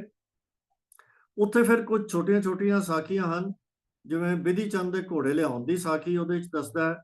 ਫਿਰ ਭਾਈ ਗੁਰਦਾਸ ਜੀ ਦੀ ਜਿਵੇਂ ਆਪਾਂ ਪਹਿਲਾਂ ਇੱਕ ਵਾਰੀ ਗੱਲ ਕੀਤੀ ਹੈ ਕਿ ਗਏ ਉਹਨਾਂ ਨੇ ਜੋ ਸ਼ਬਦ ਲਿਖਿਆ ਸੀ, ਵਾਰ ਦੀ ਪੌੜੀ ਲਿਖੀ ਸੀ ਕਿ ਜੇ ਆਪਣਾ ਗੁਰੂ ਸਾਂਗ ਵਰਤਾਉਂਦਾ ਹੈ ਤਾਂ ਸਿੱਖ ਸਿਦਕ ਨਾ ਹਾਰੇ। ਤਾਂ ਉਹਦੇ ਕਰਕੇ ਫਿਰ ਗੁਰੂ ਸਾਹਿਬ ਨੇ ਪੰਚਮ ਪਾਤਸ਼ਾਹ ਨੇ ਉਹਨਾਂ ਦੀ ਪ੍ਰੀਖਿਆ ਲਈ ਜਿਹਦੇ ਚੋਂ ਪਾਸ ਨਾ ਹੋ ਸਕੇ ਤੇ ਉਹ ਛੱਡ ਕੇ ਚਲੇ ਗਏ। ਤਾਂ ਹੁਣ ਗੁਰੂ ਸਾਹਿਬ ਨੂੰ 6ਵੇਂ ਪਾਤਸ਼ਾਹ ਜਿਹੜੇ ਨੇ ਉਹ ਭਾਈ ਗੁਰਦਾਸ ਨੂੰ ਵਾਪਸ ਬੁਲਾਉਂਦੇ। ਹੁਣ ਇੱਥੇ ਤੱਕ ਪਹੁੰਚਦੇ ਆ ਪ੍ਰਿਥੀ ਚੰਦ ਵੱਲੋਂ ਕੀਤੇ ਗਏ ਉਹ ਕੰਮ ਜੋ ਗੁਰੂ ਸਾਹਿਬ ਦੇ ਅਗੇਂਸਟ ਸਨ, ਉਹ ਸਾਰੇ ਹੀ ਜਿਹੜੇ ਨੇ ਇੱਥੇ ਉਹ ਭੁਲਾ ਦਿੱਤੇ ਗਏ ਹਨ, ਜਾਂ ਮੀਣਿਆਂ ਵੱਲੋਂ ਜੋ ਵੀ ਕੰਮ ਕੀਤੇ ਗਏ ਹਨ ਉਹ ਵੀ ਵਾਪਸ ਭੁਲਾ ਕਰਵਾਏ। ਤੇ ਨਾ ਹੀ ਭਾਈ ਗੁਰਦਾਸ ਦਾ ਰੋਲ ਪ੍ਰਿਥੀ ਚੰਦ ਜਾਂ ਉਹਨਾਂ ਦੇ ਸੰਬੰਧੀ ਕੋਈ ਇੱਥੇ ਦਿੱਤਾ ਗਿਆ। ਤੋਂ ਇੱਥੇ ਆ ਕੇ ਉਹ ਫਿਰ ਭਾਈ ਗੁਰਦਾਸ ਜੀ ਨੂੰ ਬੁਲਾਉਂਦਾ ਹੈ ਔਰ ਭਾਈ ਗੁਰਦਾਸ ਜੀ ਨੂੰ ਬੁਲਾਉਣ ਦੇ ਲਈ ਸਤਿਗੁਰੂ ਜੀ ਉੱਥੋਂ ਦੇ ਜਿੱਥੇ ਰਹਿ ਰਹੇ ਹੁੰਦੇ ਹਨ ਉੱਥੋਂ ਦੇ ਰਾਜੇ ਨੂੰ ਸੁਨੇਹਾ ਭੇਜਦੇ ਹਨ ਕਿ ਸਾਡਾ ਇੱਕ ਚੋਰ ਤੁਹਾਡੇ ਕੋਲ ਬੈਠਾ ਹੈ, ਉਹਨੂੰ ਪਕੜ ਕੇ ਭੇਜੋ। ਤੇ ਉਦੋਂ ਫਿਰ ਭਾਈ ਗੁਰਦਾਸ ਜੀ ਆਪ ਹੀ ਚਲੇ ਜਾਂਦੇ ਹਨ ਕਿ ਮੈਂ ਹੀ ਉਹ ਚੋਰ ਹਾਂ ਜਿਹਨੂੰ ਗੁਰੂ ਨੇ ਬੁਲਾਇਆ, ਤੇ ਉਹ ਆਪ ਨਾਲ ਸੰਗਤ ਨੂੰ ਲੈ ਕੇ ਆ ਜਾਂਦੇ। ਹੁਣ ਜਿਵੇਂ ਮੈਂ ਪਹਿਲਾਂ ਜ਼ਿਕਰ ਕੀਤਾ, ਭਾਈ ਗੁਰਦਾਸ ਜੀ ਦੇ ਵਿਅਕਤੀਤਵ ਨੂੰ ਉਹ ਛੁਟਿਆਉਣ ਦਾ, ਉਹਨਾਂ ਦੇ ਉੱਤੇ ਸਵਾਲ ਖੜੇ ਕਰਨ ਦਾ ਬਾਰ-ਬਾਰ ਉਹ ਯਤਨ ਕਰਦਾ ਹੈ। ਸ਼ਾਇਦ ਉਹ ਇਸ ਕਰਕੇ ਭਾਈ ਗੁਰਦਾਸ ਜੀ ਨੂੰ ਚੰਗਾ ਨਹੀਂ ਸਮਝਦਾ ਕਿ ਉਹਨਾਂ ਨੇ ਮੋਹਨ ਜੀ ਤੇ ਮੋਹਰੀ ਜੀ ਨੂੰ ਆਕੀਆਂ ਦੀ ਲਿਸਟ ਵਿੱਚ ਰੱਖਿਆ, ਤੇ ਸ਼ਾਇਦ ਇਹ ਉਸ ਚੀਜ਼ ਦਾ ਹੀ ਉਹ ਆਪਣਾ ਗੁੱਸਾ ਕੱਢ ਰਿਹਾ। ਫਿਰ ਉਸ ਤੋਂ ਬਾਅਦ ਜਦੋਂ ਇਸ ਤੋਂ ਬਾਅਦ ਦੀ ਅੱਗੋਂ ਭਾਈ ਗੁਰਦਾਸ ਜੀ ਆ ਜਾਂਦੇ ਹਨ, ਤਾਂ ਫਿਰ ਲਿਖਦਾ ਹੈ ਕਿ ਗੁਰੂ ਸਾਹਿਬ ਨੂੰ ਪਤਾ ਲੱਗਦਾ ਹੈ ਕਿ ਨਾਨਕ ਮਤੇ ਜਿੱਥੇ ਭਾਈ ਅਲਮਸਤ ਨੂੰ ਭੇਜਿਆ ਗਿਆ ਸੀ, ਉੱਥੇ ਫਿਰ ਜੋਗੀਆਂ ਨੇ ਆ ਕੇ ਪ੍ਰੋਬਲਮ ਕ੍ਰੀਏਟ ਕੀਤੀ ਹੋਈ ਹੈ। ਤਾਂ ਫਿਰ ਆਪ ਦੁਬਾਰਾ ਨਾਨਕ ਮਤੇ ਜਾਂਦੇ ਹਨ, ਤੇ ਜਾ ਕੇ ਤੇ ਜੋਗੀਆਂ ਨੂੰ ਭਜਾਉਂਦਾ ਹੈ। ਉੱਥੇ ਕੁਝ ਆਪਣੀ ਆਦਤ ਮੁਤਾਬਕ 2-3 ਕਰਾਮਾਤੀ ਕਹਾਣੀਆਂ ਵੀ ਲਿਖਦਾ, ਜਿਹੜੀਆਂ ਸਾਡੇ ਇਤਿਹਾਸ ਦਾ ਹਿੱਸਾ ਬਣ ਚੁੱਕੀਆਂ ਹਨ। ਉਹਨਾਂ ਨੂੰ ਵੀ ਪਾਣਾ ਨਹੀਂ ਭੁੱਲਦਾ, ਉਹ ਹਰ ਥਾਂ ਦੇ ਉੱਤੇ ਕਰਾਮਾਤੀ ਅੰਸ਼ ਜ਼ਰੂਰ ਲਿਆਉਂਦਾ। ਤਾਂ ਉਹ ਜੋਗੀਆਂ ਨੂੰ ਭਜਾ ਦਿੱਤਾ ਜਦੋਂ, ਤੇ ਉੱਥੇ ਸਾਰਾ ਕੁਝ ਸਟੇਬਲ ਹੋ ਗਿਆ, ਤੇ ਲਿਖਦਾ ਹੈ ਕਿ ਸਤਿਗੁਰੂ ਜੀ ਨੇ ਬਾਬਾ ਅਲਮਸਤ ਜੀ ਨੂੰ ਪੁਰੀ ਦੇ ਵਿੱਚ ਪ੍ਰਚਾਰ ਲਈ, ਪੂਰਬ ਦੇ ਵਿੱਚ ਪੁਰੀ ਦੇ ਸਥਾਨ ਉੱਤੇ ਰਹਿ ਕੇ ਸਿੱਖੀ ਦਾ ਪ੍ਰਚਾਰ ਕਰਨ ਲਈ ਭੇਜਿਆ। ਪਰ ਉੱਥੇ ਵੀ ਆਪਣੀ ਆਦਤ ਦੇ ਮੁਤਾਬਕ ਉੱਥੇ ਬਾਬਾ ਅਲਮਸਤ ਜੀ ਦੇ ਨਾਲ ਵੀ ਕਈ ਕਰਾਮਾਤਾਂ ਉਹ ਜਿਹੜੀਆਂ ਉੱਥੇ ਦਿਖਾਉਣ ਦਾ ਉਹਨਾਂ ਦਾ ਉਹ ਦੱਸਦਾ ਹੈ ਵੀ ਉੱਥੇ ਜਾ ਕੇ ਇਸ ਤਰ੍ਹਾਂ ਉਹਨਾਂ ਨੇ ਕਰਾਮਾਤਾਂ ਦਿਖਾਈਆਂ। ਇਸ ਤੋਂ ਬਾਅਦ ਕੁਝ ਸਾਖੀਆਂ ਗੁਰਸਿੱਖਾਂ ਦੀਆਂ ਸ਼ੁਰੂ ਹੋ ਜਾਂਦੀਆਂ ਹਨ। ਭਾਈ ਬਾਲੂ ਟਹਿਲੀਆ, ਭਾਈ ਬਿਧੀ ਚੰਦ ਜੀ, ਜਾਨੀ ਖਵਾਜੇ ਦੀ ਸਾਖੀ, ਭਾਈ ਗੜੀਆ, ਮੀਆਂ ਦੌਲਾ। ਤੇ ਫਿਰ ਉਸ ਤੋਂ ਬਾਅਦ ਇੱਕ ਸਾਖੀ ਲਿਖਦਾ ਹੈ ਕਿ ਸਤਿਗੁਰੂ ਜੀ ਬਾਬਾ ਬੁੱਢਾ ਜੀ ਕੋਲ ਗਏ, ਤੇ ਉਹਨਾਂ ਨੂੰ ਜਾ ਕੇ ਉਹਨਾਂ ਨੇ ਕਿਹਾ ਕਿ ਸਾਨੂੰ ਪਹਿਲੇ 3 ਗੁਰੂ ਸਾਹਿਬਾਨ ਦੇ ਬਾਰੇ ਤੁਸੀਂ ਸਾਨੂੰ ਉਹਨਾਂ ਦੇ ਜੀਵਨ ਦੀਆਂ ਕੁਝ ਕਥਾਵਾਂ ਸੁਣਾਓ। ਤੇ ਬਾਬਾ ਬੁੱਢਾ ਜੀ ਨੇ ਉਹਨਾਂ ਦੀਆਂ ਕਥਾਵਾਂ ਸੁਣਾਈਆਂ, ਜਿਨ੍ਹਾਂ ਨੂੰ ਸੁਣ ਕੇ ਸਤਿਗੁਰੂ ਜੀ ਬੜੇ ਪ੍ਰਸੰਨ ਹੋਏ। ਅਸਲੀਅਤ ਦੇ ਵਿੱਚ ਜੋ ਬਾਕੀ ਇਤਿਹਾਸ ਸਾਨੂੰ ਮਿਲਦਾ ਹੈ, ਬਾਬਾ ਬੁੱਢਾ ਜੀ ਗੁਰੂ ਸਾਹਿਬ ਦੇ ਅੰਮ੍ਰਿਤਸਰ ਦੇ ਨਿਵਾਸ ਦੇ ਦੌਰਾਨ ਹੀ ਉਹ ਆਪਣਾ ਜੋਤੀ ਜੋਤ ਆਪਣਾ ਸਮਾ ਗਏ ਸਨ ਤੇ ਚੜ੍ਹਾਈ ਕਰ ਗਏ ਸਨ, ਤੇ ਆਪਣੇ ਹੱਥੀਂ ਸਤਿਗੁਰੂ ਜੀ ਨੇ ਉਹਨਾਂ ਦਾ ਸੰਸਕਾਰ ਕੀਤਾ ਸੀ। ਪਰ ਇੱਥੇ ਇਹ ਕੀਰਤਪੁਰ ਦੇ ਵਿੱਚ ਇਹ ਸਾਖੀ ਦੱਸ ਰਿਹਾ ਹੈ, ਜਿਸ ਤੋਂ ਇੱਕ ਵਾਰੀ ਫੇਰ ਇੱਕ ਕੁਐਸਚਨ ਮਾਰਕ ਲੱਗ ਜਾਂਦਾ ਹੈ ਕਿ ਲੇਖਕ ਦੀ ਇਤਿਹਾਸਕ ਸੂਝ-ਬੂਝ ਕਿੰਨੀ ਕੁ ਹੋਈ। ਇਸ ਤੋਂ ਅੱਗੇ ਹੁਣ ਕੀਰਤਪੁਰ ਦੇ ਬਾਰੇ ਜਿਵੇਂ ਮੈਂ ਪਹਿਲਾਂ ਕਿਹਾ ਕਿ ਬਾਬਾ ਗੁਰਦਿੱਤਾ ਜੀ ਨੂੰ ਭੇਜਿਆ ਗਿਆ ਤੇ ਬਾਬਾ ਗੁਰਦਿੱਤਾ ਜੀ ਨੇ ਉਹ ਸ਼ਹਿਰ ਵਸਾਇਆ, ਉਹਦਾ ਕੋਈ ਜ਼ਿਕਰ ਨਹੀਂ ਹੈ। ਪਰ ਹੁਣ ਉੱਥੇ ਉਹ ਬਾਬਾ ਗੁਰਦਿੱਤਾ ਜੀ ਦੀ ਜਿਹੜੀ ਅਗਲੀ ਕਹਾਣੀ ਲਿਖਦਾ ਹੈ ਕਿ ਉਹ ਇੱਕ ਵਾਰੀ ਸ਼ਿਕਾਰ ਖੇਡਣ ਗਏ, ਤੇ ਹਿਰਨ ਦੇ ਭੁਲੇਖੇ ਉਹਨਾਂ ਨੇ ਗਊ ਮਾਰ ਦਿੱਤੀ, ਤੇ ਇਹ ਦੁਖੀ ਹੋ ਗਏ ਕਿ ਮੈਂ ਗਾਂ ਦਾ ਕਤਲ ਕਰ ਦਿੱਤਾ, ਜਿਵੇਂ ਸਾਡੇ ਲਈ ਗਾਂ ਪਵਿੱਤਰ ਹੋਵੇ ਜਿਵੇਂ ਹਿੰਦੂ ਧਰਮ ਵਿੱਚ ਹੈ।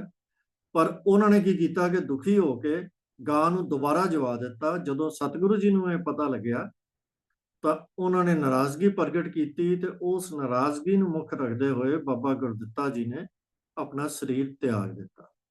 ਹੁਣ ਇਹ ਸਾਖੀ ਬਹੁਤ ਸਾਰੇ ਇਤਿਹਾਸਕਾਰਾਂ ਨੇ ਇਸ ਤੋਂ ਬਾਅਦ ਵੀ ਲਿਖੀ ਹੈ, ਪਰ ਇੱਥੇ ਜਿਹੜੀ ਚਲੋ ਇਹ ਸਾਖੀ ਤਾਂ ਜੋ ਹੈ ਸੋ ਹੈ, ਪਰ ਇੱਥੇ ਤੱਕ ਪਹੁੰਚਦਿਆਂ ਸਾਨੂੰ ਕੁਝ ਚੀਜ਼ਾਂ ਹੋਰ ਸਾਡੇ ਧਿਆਨ ਦੇ ਵਿੱਚ ਆਉਣੀਆਂ ਜ਼ਰੂਰੀ ਹੋ ਜਾਂਦੀਆਂ ਹਨ ਕਿ ਇੱਥੇ ਤੱਕ ਪਹੁੰਚਣ ਤੱਕ ਲੇਖਕ ਨੇ ਬਾਬਾ ਸ੍ਰੀ ਚੰਦ ਜੀ ਦਾ ਨਾਮ ਵੀ ਕਿਤੇ ਨਹੀਂ ਲਿਖਿਆ।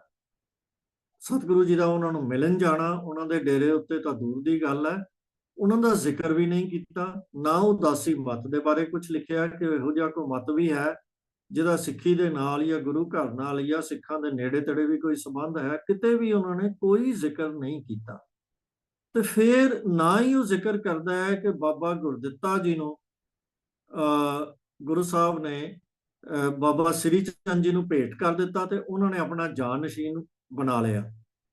ਫਿਰ ਉੱਥੇ ਜਦੋਂ ਅਸੀਂ ਪੜ੍ਹਦੇ ਹਾਂ ਤਾਂ ਬਾਬਾ ਗੁਰਦਿੱਤਾ ਜੀ ਨੇ ਫਿਰ ਉਦਾਸੀ ਮਤ ਦੇ ਮੁਖੀ ਬਣ ਕੇ 4 ਧੂਣੀਆਂ ਬਣਾਈਆਂ, ਤੇ ਬਾਬਾ ਅਲਮਸਤ ਜੀ ਨੂੰ ਉਹਨਾਂ ਨੇ ਪੂਰਬ ਦੇ ਵਿੱਚ ਪ੍ਰਚਾਰ ਕਰਨ ਲਈ ਧੂਣੇ ਦਾ ਇੰਚਾਰਜ ਬਣਾ ਕੇ ਭੇਜਿਆ ਪੁਰੀ ਦੇ ਵਿੱਚ।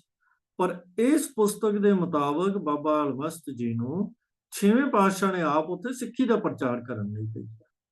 ਹੁਣ ਇਹ ਇੱਕ ਬੜੀ ਸਿਗਨੀਫੀਕੈਂਟ ਚੀਜ਼ ਜਿਹੜੀ ਹੈ, ਇਹ ਸਪਸ਼ਟ ਹੋ ਜਾਂਦਾ ਹੈ ਕਿ ਇਹ ਜਦੋਂ ਆਪਣਾ ਇਹਨੇ ਕਥਾ ਦੱਸੀ ਹੈ, ਬਾਬਾ ਗੁਰਦਿੱਤਾ ਜੀ ਨੇ ਜਦੋਂ ਸ਼ਿਕਾਰ ਖੇਡਿਆ ਤੇ ਹਿਰਨ ਦੀ ਥਾਂ ਤੇ ਗਊ ਨੂੰ ਮਾਰ ਦਿੱਤਾ, ਤਾਂ ਕੀ ਬਾਬਾ ਗੁਰਦਿੱਤਾ ਜੀ ਜਿਹੜੇ ਦੂਜੇ ਕਥਾਕਾਰ ਕਹਿੰਦੇ ਹਨ ਕਿ ਉਹ ਉਦਾਸੀ ਬਣ ਗਏ ਸਨ, ਆਪਣੀ ਮੌਤ ਦੇ ਸਮੇਂ ਤੇ ਉਦਾਸੀ ਸਨ ਜਾਂ ਸ਼ਿਕਾਰੀ ਸਨ, ਇਹ ਵੀ ਇੱਕ ਕੁਐਸਚਨ ਸਾਡੇ ਸਾਹਮਣੇ ਆ ਜਾਂਦਾ ਹੈ। ਖੈਰ, ਇਹ ਇੱਕ ਵਰਸ਼ਨ ਜਿਹੜਾ ਇਸ ਪੁਸਤਕ ਤੋਂ, ਕਿਉਂਕਿ ਹੁਣ ਤੱਕ ਜਿੰਨਾ ਕੁ ਮੈਂ ਦੇਖਿਆ, ਇਹ ਬਾਕੀ ਗੁਰਬਿਲਾਸ ਤੇ ਉਸ ਤੋਂ ਬਾਅਦ ਸਾਰੀਆਂ ਜਿਹੜੀਆਂ ਪੰਥ ਪ੍ਰਕਾਸ਼ ਤੇ ਫਿਰ ਸੂਰਜ ਪ੍ਰਕਾਸ਼ ਤੇ ਹੋਰ ਕਈ ਕਿਤਾਬਾਂ ਜਿਹੜੀਆਂ ਲਿਖੀਆਂ ਗਈਆਂ ਹਨ, ਉਹਨਾਂ ਸਾਰਿਆਂ ਵਿੱਚੋਂ ਇਹ ਪਹਿਲੀ ਪੁਸਤਕ ਹੈ, ਸਭ ਤੋਂ ਮਤਲਬ ਅਸੀਂ ਕਹਿ ਲਈਏ ਕਿ ਪੁਰਾਣੀ ਪੁਸਤਕ ਹੈ। ਇਹਦੇ ਵਿੱਚ ਇਹੋ ਉਦਾਸੀ ਮਤ ਦੇ ਨਾਲ ਸਿੱਖੀ ਦੇ ਸੰਬੰਧ ਦੀ ਕੋਈ ਗਾਥਾ ਨਹੀਂ। ਇਹ ਇੱਕ ਬੜੀ ਸਿਗਨੀਫੀਕੈਂਟ ਚੀਜ਼ ਹੈ, ਔਰ ਸਾਨੂੰ ਇਹਦੇ ਬਾਰੇ ਹੋਰ ਖੋਜ ਕਰਨ ਦੀ ਲੋੜ ਹੈ ਕਿ ਇਹ ਕਦੋਂ ਇਹ ਬਿਰਤਾਂਤ ਜਿਹੜਾ ਸਿੱਖੀ ਦੇ ਇਤਿਹਾਸ ਦੇ ਵਿੱਚ ਸ਼ਾਮਲ ਹੋ ਗਿਆ, ਕਿਉਂਕਿ ਇਹਦੇ ਬਾਰੇ ਬਾਰ-ਬਾਰ ਸਾਡੇ ਵਿੱਚ ਕੁਐਸਚਨ ਉੱਠਦੇ ਰਹਿੰਦੇ ਹਨ ਕਿ ਐਸਾ ਕਿਸ ਤਰ੍ਹਾਂ ਹੋ ਸਕਦਾ ਹੈ। ਖੈਰ, ਅੱਗੇ ਚਲੀਏ ਤਾਂ ਉਸ ਤੋਂ ਬਾਅਦ ਇਹ ਲਿਖਦਾ ਹੈ ਕਿ ਛੇਵੇਂ ਪਾਤਸ਼ਾਹ ਨੇ ਉਸ ਤੋਂ ਬਾਅਦ ਗੁਰੂ ਹਰਿਰਾਏ ਸਾਹਿਬ ਨੂੰ ਬਾਬਾ ਗੁਰਦਿੱਤਾ ਜੀ ਦੇ ਚਲਾਣੇ ਤੋਂ ਬਾਅਦ ਉਹਨਾਂ ਨੂੰ ਗੋਦ ਲੈ ਲਿਆ। ਇੱਥੇ ਹੀ ਉਹ ਜਿਹੜੀ ਬਾਗ ਦੇ ਵਿੱਚ ਉਹਨਾਂ ਦੇ ਚੋਲੇ ਦੇ ਨਾਲ ਫੁੱਲਾਂ ਦੇ ਟੁੱਟਣ ਦੀ ਸਾਖੀ ਹੈ, ਉਹ ਵੀ ਦਿੱਤੀ ਹੈ। ਤੇ ਉਸ ਤੋਂ ਅਗਲੀ ਸਾਖੀ ਦੇ ਵਿੱਚ ਉਹ ਲਿਖਦਾ ਹੈ ਕਿ ਉਹਨਾਂ ਨੇ ਗੁਰੂ ਹਰਿਰਾਏ ਸਾਹਿਬ ਨੂੰ ਜਿਹੜੀ ਗੁਰਿਆਈ ਬਖਸ਼ੀ, ਤੇ ਆਪ ਉਹਨਾਂ ਨੇ ਉੱਥੇ ਕੀਰਤਪੁਰ ਦੇ ਵਿੱਚ ਇੱਕ ਜਗ੍ਹਾ ਜਿਹਦਾ ਨਾਮ ਹੈ ਪਤਾਲਗੜ੍ਹ ਲਿਖਦਾ ਹੈ, ਸ਼ਾਇਦ ਇਹ ਪਤਾਲਪੁਰੀ ਜਿਹੜਾ ਗੁਰਦੁਆਰਾ ਬਣਿਆ ਉਹਦੇ ਨਾਲ ਹੀ ਸੰਬੰਧਿਤ ਗੱਲ ਹੋਏਗੀ, ਕਿ ਪਤਾਲਗੜ੍ਹ ਦੇ ਵਿੱਚ ਉਹਨਾਂ ਨੇ ਇੱਕ ਭੋਰਾ ਬਣਵਾਇਆ ਤੇ ਵਿੱਚ ਬੈਠ ਗਏ ਤੇ ਆਰਡਰ ਦਿੱਤਾ ਕਿ 7 ਦਿਨ ਸਾਡੇ ਕੋਲ ਕੋਈ ਨਾ ਹੋਵੇ। ਤੇ 7ਵੇਂ ਦਿਨ ਬਾਅਦ ਜਦੋਂ ਭੋਰਾ ਖੋਲਿਆ ਗਿਆ ਤਾਂ ਆਪ ਜੀ ਦਾ ਸਰੀਰ ਪਿਆ ਸੀ ਤੇ ਆਪ ਜੋਤੀ ਜੋਤ ਸਮਾ ਚੁੱਕੇ ਸਨ। ਇਹ ਲੇਖਕ ਲਿਖਦਾ। ਹੁਣ ਇਹਦੇ ਵਿੱਚ ਬਹੁਤ ਸਾਰੀਆਂ ਇਤਿਹਾਸਕ ਭੁੱਲਾਂ ਹਨ ਜਿਨ੍ਹਾਂ ਦਾ ਅਸੀਂ ਜ਼ਿਕਰ ਕਰ ਰਹੇ ਹਾਂ, ਪਰ ਕਈ ਐਸੀਆਂ ਸਾਖੀਆਂ ਹਨ ਜਿਹੜੀਆਂ ਬਾਅਦ ਦੇ ਵਿੱਚ ਜਾ ਕੇ ਬਹੁਤ ਜ਼ਿਆਦਾ ਪ੍ਰਚਲਿਤ ਹੋ ਗਈਆਂ ਹਨ, ਅੱਜ ਤੱਕ ਸਾਡੇ ਇਤਿਹਾਸ ਦਾ ਅੰਗ ਬਣੀਆਂ ਹੋਈਆਂ ਹਨ, ਉਹ ਇਹਦੇ ਵਿੱਚ ਸਾਨੂੰ ਨਹੀਂ ਮਿਲਦੀ। ਪਹਿਲੀ ਚੀਜ਼, ਬਾਬਾ ਅਟਲ ਜੀ ਦੀ ਇਹਦੇ ਵਿੱਚ ਕੋਈ ਸਾਖੀ ਨਹੀਂ ਹੈ, ਜਿਹੜੀ ਉਹ ਸਾਰੀ ਸਾਨੂੰ ਕਹਾਣੀ ਸੁਣਾਈ ਜਾਂਦੀ ਹੈ ਕਿ ਮੋਹਨ ਨੂੰ ਉਹਨਾਂ ਨੇ ਜਵਾ ਦਿੱਤਾ ਤੇ ਫਿਰ ਸਤਿਗੁਰੂ ਜੀ ਨਾਰਾਜ਼ ਹੋਏ ਤੇ ਉਹਨਾਂ ਨੇ ਆਪਣਾ ਸਰੀਰ ਤਿਆਗ ਦਿੱਤਾ। ਫਿਰ ਉਸ ਤੋਂ ਬਾਅਦ ਗੁਰੂ ਜੀ ਦੇ ਇੱਕੋ ਵਿਆਹ ਦਾ ਜ਼ਿਕਰ ਮਾਤਾ ਨਾਨਕੀ ਜੀ ਨਾਲ ਮਿਲਦਾ ਹੈ, ਜਿਹੜਾ ਕਿ 5ਵੇਂ ਪਾਤਸ਼ਾਹ ਆਪਣੀ ਹਯਾਤੀ ਦੇ ਵਿੱਚ ਸ਼ਹੀਦੀ ਤੋਂ ਪਹਿਲਾਂ 12 ਸਾਲ ਦੀ ਉਮਰ ਦੇ ਵਿੱਚ ਵਿਆਹ ਕਰ ਗਏ ਸਨ। ਬਾਕੀ ਵਿਆਹਾਂ ਦਾ ਇਹਦੇ ਵਿੱਚ ਕੋਈ ਜ਼ਿਕਰ ਨਹੀਂ ਮਿਲਦਾ, ਉਹ ਬਾਅਦ ਦੀਆਂ ਐਡੀਸ਼ਨ ਸਾਨੂੰ ਜਾਪਦੀ।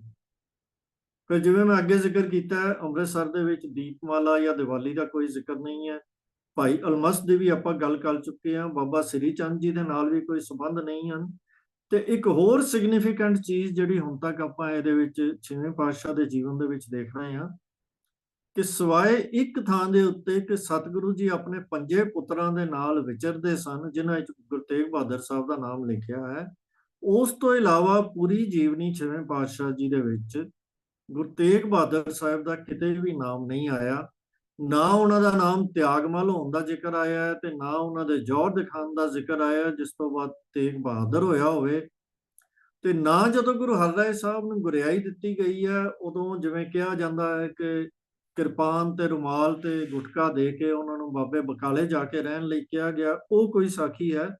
ਤੇ ਗੁਰੂ ਤੇਗ ਬਹਾਦਰ ਸਾਹਿਬ ਦਾ ਕੇਵਲ ਇੰਨਾ ਹੀ ਜ਼ਿਕਰ ਆਇਆ ਹੈ ਕਿ ਜਦੋਂ ਸਤਿਗੁਰੂ ਜੀ ਵਿਚਰਦੇ ਸਨ, ਆਪਣੇ 5 ਪੁੱਤਰਾਂ ਨੂੰ ਨਾਲ ਲੈ ਕੇ ਵਿਚਰਦੇ ਸਨ, ਤੇ ਉੱਥੇ ਵਿੱਚ ਗੁਰੂ ਤੇਗ ਬਹਾਦਰ ਸਾਹਿਬ ਦਾ ਨਾਮ ਹੈ।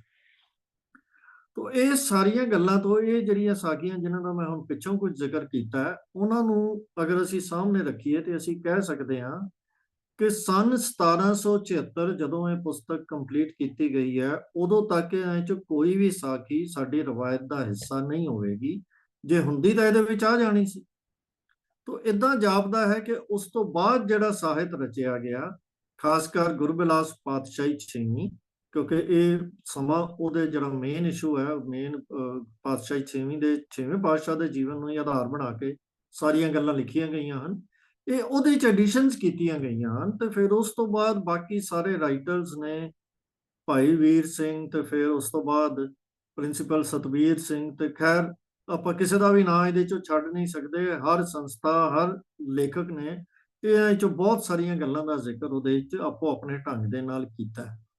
ਪਰ 1776 ਦੇ ਵਿੱਚ ਅਸੀਂ ਇਹ ਕਹਿ ਸਕਦੇ ਹਾਂ ਇਸ ਪੁਸਤਕ ਦੇ ਆਧਾਰ ਉੱਤੇ ਕਿ ਇਹ ਸਾਖੀਆਂ ਜਿਹੜੀਆਂ ਹਨ, ਇਹ ਉਦੋਂ ਸਾਡੀ ਰਵਾਇਤਾਂ ਦਾ, ਸਾਡੇ ਇਤਿਹਾਸ ਦਾ ਹਿੱਸਾ ਨਹੀਂ ਸਨ। ਸੋ ਇਸ ਪੁਸਤਕ ਦੇ ਵਿੱਚ ਬਹੁਤ ਸਾਰੀਆਂ ਗਲਤੀਆਂ ਹੋਣ ਦੇ ਬਾਵਜੂਦ ਵੀ ਜੇ ਅਸੀਂ ਇਹਨੂੰ ਇੱਕ ਸਾਇੰਟੀਫਿਕ ਹਿਸਟੋਰੀਕਲ ਰਿਸਰਚ ਦਾ ਸਬਜੈਕਟ ਬਣਾ ਕੇ ਇਹਦੇ ਉੱਤੇ ਰਿਸਰਚ ਕਰੀਏ, ਤੇ ਇਹ ਹੋ ਸਕਦਾ ਹੈ ਕਿ ਅਸੀਂ ਇਹਨਾਂ ਸਾਖੀਆਂ ਦੀ ਸੱਚਾਈ ਤੱਕ ਪਹੁੰਚਣ ਦੇ ਲਈ ਕਾਮਯਾਬ ਹੋ ਜਾਈਏ। ਪਰ ਹਾਂ, ਉਹ ਹੋਏਗਾ ਤਾਂ ਜੇ ਅਸੀਂ ਇਹਦੇ ਉੱਤੇ ਕੁਝ ਖੋਜ ਕਰਾਂਗੇ। ਨਿੱਠ ਕੇ ਬੈਠ ਕੇ ਖੋਜ ਕਰਨ ਵਾਲੀ ਗੱਲ ਹੈ। ਚਲੋ ਅੱਗੇ ਚੱਲੀਏ, ਸਮੇਂ ਨੂੰ ਧਿਆਨ 'ਚ ਰੱਖਦੇ ਹੋਏ, ਕਿ ਸਾਖੀਆਂ ਪਾਤਸ਼ਾਹੀ ਸਤਵੀਂ ਦਾ ਜੀਵਨ ਬੜਾ ਸੰਖੇਪ ਵਿੱਚ ਆਪ ਜੀ ਨੇ ਲਿਖਿਆ ਹੈ। ਤਾਂ ਪਹਿਲਾਂ ਦੋ ਸਾਖੀਆਂ 'ਚ ਤਾਂ ਉਹ ਆਪ ਜੀ ਦੀ ਮਹਿਮਾ ਕਰਦਾ ਹੈ, ਤੇ ਆਪ ਜੀ ਦਾ ਡੇਲੀ ਰੂਟੀਨ, ਜਿਵੇਂ ਪਹਿਲੇ ਮੈਂ 2-3 ਵਾਰੀ ਸੁਣਾ ਚੁੱਕਾ ਆਪ ਨੂੰ, ਉਹਨਾਂ ਲਾਈਨਸ ਦੇ ਉੱਤੇ ਹੀ ਉਹਨੇ ਲਿਖਿਆ ਕਿ ਸਤਿਗੁਰੂ ਜੀ ਅੰਮ੍ਰਿਤ ਵੇਲੇ ਤੋਂ ਲੈ ਕੇ ਤੇ ਰਾਤ ਦੇ ਵਿਸਰਾਮ ਤੱਕ ਉਹਨਾਂ ਦਾ ਕੀ ਰੂਟੀਨ ਹੁੰਦਾ ਸੀ। ਉਸ ਤੋਂ ਅਗਲੀ ਸਾਖੀ, ਜਿਹੜੀ ਸਾਖੀ ਨੰਬਰ 3 ਹੈ, ਉਹ ਦਾਰਾ ਸ਼ਿਕੋ ਬਿਮਾਰ ਹੋਣ ਦੀ, ਤੇ ਉਹਦੇ ਲਈ ਦਵਾਈ ਦੇ ਵਾਸਤੇ ਹਰੜ ਤੇ ਲੌਂਗ ਖਾਸ ਕਿਸਮ ਦੇ ਮੰਗਾਉਣ ਵਾਸਤੇ ਹੈ, ਜੋ ਕੀਰਤਪੁਰ ਸੁਨੇਹਾ ਭੇਜਿਆ ਗਿਆ। ਤੇ ਫਿਰ ਉੱਥੋਂ ਗਏ, ਕਿਉਂਕਿ ਉੱਥੇ ਸਤਿਗੁਰੂ ਜੀ ਦਾ ਦਵਾਖਾਨਾ ਬਹੁਤ ਵਧੀਆ ਚੱਲਦਾ ਸੀ, ਜਿੱਥੋਂ ਇਹ ਦਵਾਈਆਂ ਆਸਾਨੀ ਨਾਲ ਪ੍ਰਾਪਤ ਹੋ ਜਾਂਦੀਆਂ ਸਨ। ਤਾਂ ਇੱਕ ਇਹ ਸਾਖੀ ਹੈ ਜਿਹੜੀ ਅਸੀਂ ਸਾਰੇ ਜਾਣਦੇ ਵੀ ਹਾਂ। ਇਸ ਤੋਂ ਅੱਗੇ ਕੁਝ ਸਾਖੀਆਂ ਗੁਰਸਿੱਖਾਂ ਦੇ ਜੀਵਨ ਦੀਆਂ, ਜਿਵੇਂ ਇੱਕ ਸੇਵਕ ਮਾਈ ਦੀ ਸੇਵਾ ਦੀ ਸਾਖੀ ਹੈ, ਇੱਕ ਭਗਵਾਨ ਗਿਰ ਸੰਨਿਆਸੀ ਦੀ ਹੈ, ਜਿਹਦੇ 'ਚ ਲਿਖਦਾ ਹੈ ਕਿ ਸਤਿਗੁਰੂ ਜੀ ਦੇ ਕੋਲ ਆਇਆ ਤੇ ਉਹਦੇ ਮਨ ਦੀ ਇੱਛਾ ਨੂੰ ਮਹਿਸੂਸ ਕਰਕੇ ਸਤਿਗੁਰੂ ਜੀ ਨੇ ਵਿਸ਼ਨੂੰ ਦਾ ਰੂਪ ਧਾਰਨ ਕਰਕੇ ਉਹਨੂੰ ਦਰਸ਼ਨ ਦਿੱਤੇ, ਤੇ ਉਹਦਾ ਭਗਵਾਨ ਗਿਰ ਤੋਂ ਨਾਮ, ਫਿਰ ਜਦੋਂ ਉਹ ਸਿੱਖ ਬਣ ਗਿਆ ਤਾਂ ਭਗਤ ਭਗਵਾਨ ਹੋ ਗਿਆ, ਤੇ ਉਹਨੂੰ ਪ੍ਰਚਾਰਕ ਥਾਪਿਆ ਗਿਆ। ਫਿਰ ਅੱਗੇ ਕਈ ਇਹੋ ਜਿਹੀਆਂ ਸਾਖੀਆਂ ਹਨ, ਜਿਨ੍ਹਾਂ ਵਿੱਚੋਂ ਜਿਵੇਂ ਅਸੀਂ ਪੰਚਤੰਤਰ ਦੀਆਂ ਸਾਖੀਆਂ ਹੁੰਦੀਆਂ ਹਨ, ਚਿੜੀ ਚਿੜੇ ਦੀ ਸਾਖੀ, ਸਰਪ ਅਜਗਰ ਦੀ ਸਾਖੀ। ਫਿਰ ਅੱਗੇ ਭਾਈ ਫੇਰੂ ਮਸੰਦ ਦੇ ਲੰਗਰ ਦੀ ਸਾਖੀ ਹੈ, ਤੇ ਲੰਗਰ ਵਰਤਾਂਦਿਆਂ ਹੋਇਆਂ ਉਹਦੀ ਅੱਖ ਕਾਣੀ ਹੋ ਗਈ, ਉਹਦੀ ਸਾਖੀ ਹੈ। ਉਸ ਤੋਂ ਅੱਗੇ ਭਾਈ ਰੂਪੇ ਦੀ ਠੰਡਾ ਪਾਣੀ ਪਿਲਾਉਣ ਦੀ ਮਨ ਦੇ ਵਿੱਚ ਇੱਛਾ ਹੋਈ, ਤੇ ਸਤਿਗੁਰੂ ਜੀ ਠੰਡਾ ਪਾਣੀ ਪੀਣ ਪਹੁੰਚਦੇ ਹਨ। ਭਾਈ ਭਗਤੇ ਦੇ, ਜਿਹੜਾ ਭਾਈ ਭਗਤਾ ਬਰਾੜ ਲਿਖਿਆ ਇਹਦੇ ਵਿੱਚ, ਉੱਥੇ ਸਤਿਗੁਰੂ ਜੀ ਦੇ ਬਾਰੇ ਲਿਖਿਆ ਕਿ ਉਹਨਾਂ ਦੇ ਮਨ ਦੇ ਵਿੱਚ ਹੋਈ ਕਿ ਦਹੀਂ ਬੜੀ ਵਧੀਆ ਜੰਮੀ ਹੈ, ਤੇ ਸਤਿਗੁਰੂ ਜੀ ਨੂੰ ਛਕਾਈ ਜਾਵੇ, ਤੇ ਸਤਿਗੁਰੂ ਜੀ ਉੱਥੇ ਉਹ ਪਹੁੰਚ ਜਾਂਦੇ ਹਨ ਛਕਣ ਲਈ। ਤੇ ਇੱਕ ਸਾਨੂੰ ਬੜੀ ਸਾਡੀ ਸ਼ਰਧਾ ਪੈਦਾ ਕਰਨ ਲਈ ਇੱਕ ਸਾਖੀ ਸੁਣਾਈ ਜਾਂਦੀ ਭਾਈ ਗੋਂਦੇ ਦੀ, ਕਿ ਉਹ ਕਾਬਲ ਦੇ ਵਿੱਚ ਜਾਂ ਕਿਹੜੇ ਸ਼ਹਿਰ ਵਿੱਚ ਬੈਠ ਕੇ ਉਹ ਭਗਤੀ ਕਰ ਰਿਹਾ ਸੀ, ਸਮਾਧੀ ਲਾ ਕੇ ਬੈਠਾ ਸੀ, ਤੇ ਸਤਿਗੁਰੂ ਜੀ ਦੇ ਇੱਥੇ ਬੈਠੇ ਸਨ, ਤੇ ਆਪਣੇ ਸਿੰਘਾਸਨ ਤੋਂ ਉੱਠਣ ਨਾ ਤੇ ਸਿੱਖਾਂ ਨੇ ਕਿਹਾ ਕਿ ਸਤਿਗੁਰੂ ਜੀ ਲੰਗਰ ਦਾ ਟਾਈਮ ਹੋ ਗਿਆ ਤੇ ਚੱਲੋ। ਤੇ ਸਤਿਗੁਰੂ ਜੀ ਨੇ ਕੋਈ ਜਵਾਬ ਨਹੀਂ ਦਿੱਤਾ। ਸ਼ਾਮ ਨੂੰ ਫਿਰ ਅਖੀਰ ਤੇ ਜਾ ਕੇ ਉੱਠੇ। ਉਹ ਕਹਿੰਦੇ ਅਸੀਂ ਉੱਠਦੇ ਕਿਵੇਂ, ਗੋਂਦੇ ਨੇ ਸਾਡੇ ਚਰਨ ਫੜੇ ਹੋਏ ਸਨ। ਤਾਂ ਇਸ ਤਰ੍ਹਾਂ ਦੀ ਸਾਖੀ ਇਹਨੇ ਲਿਖੀ ਹੈ ਵਿੱਚ।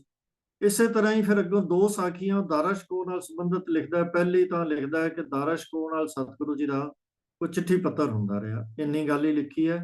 ਫਿਰ ਉਸ ਤੋਂ ਬਾਅਦ ਗੋਇੰਦਵਾਲ ਦੇ ਵਿੱਚ ਜਿਹੜੀ ਹੈ ਉਹ ਉਹਦੇ ਮੇਲ ਦੀ ਹੁੰਦੀ ਹੈ।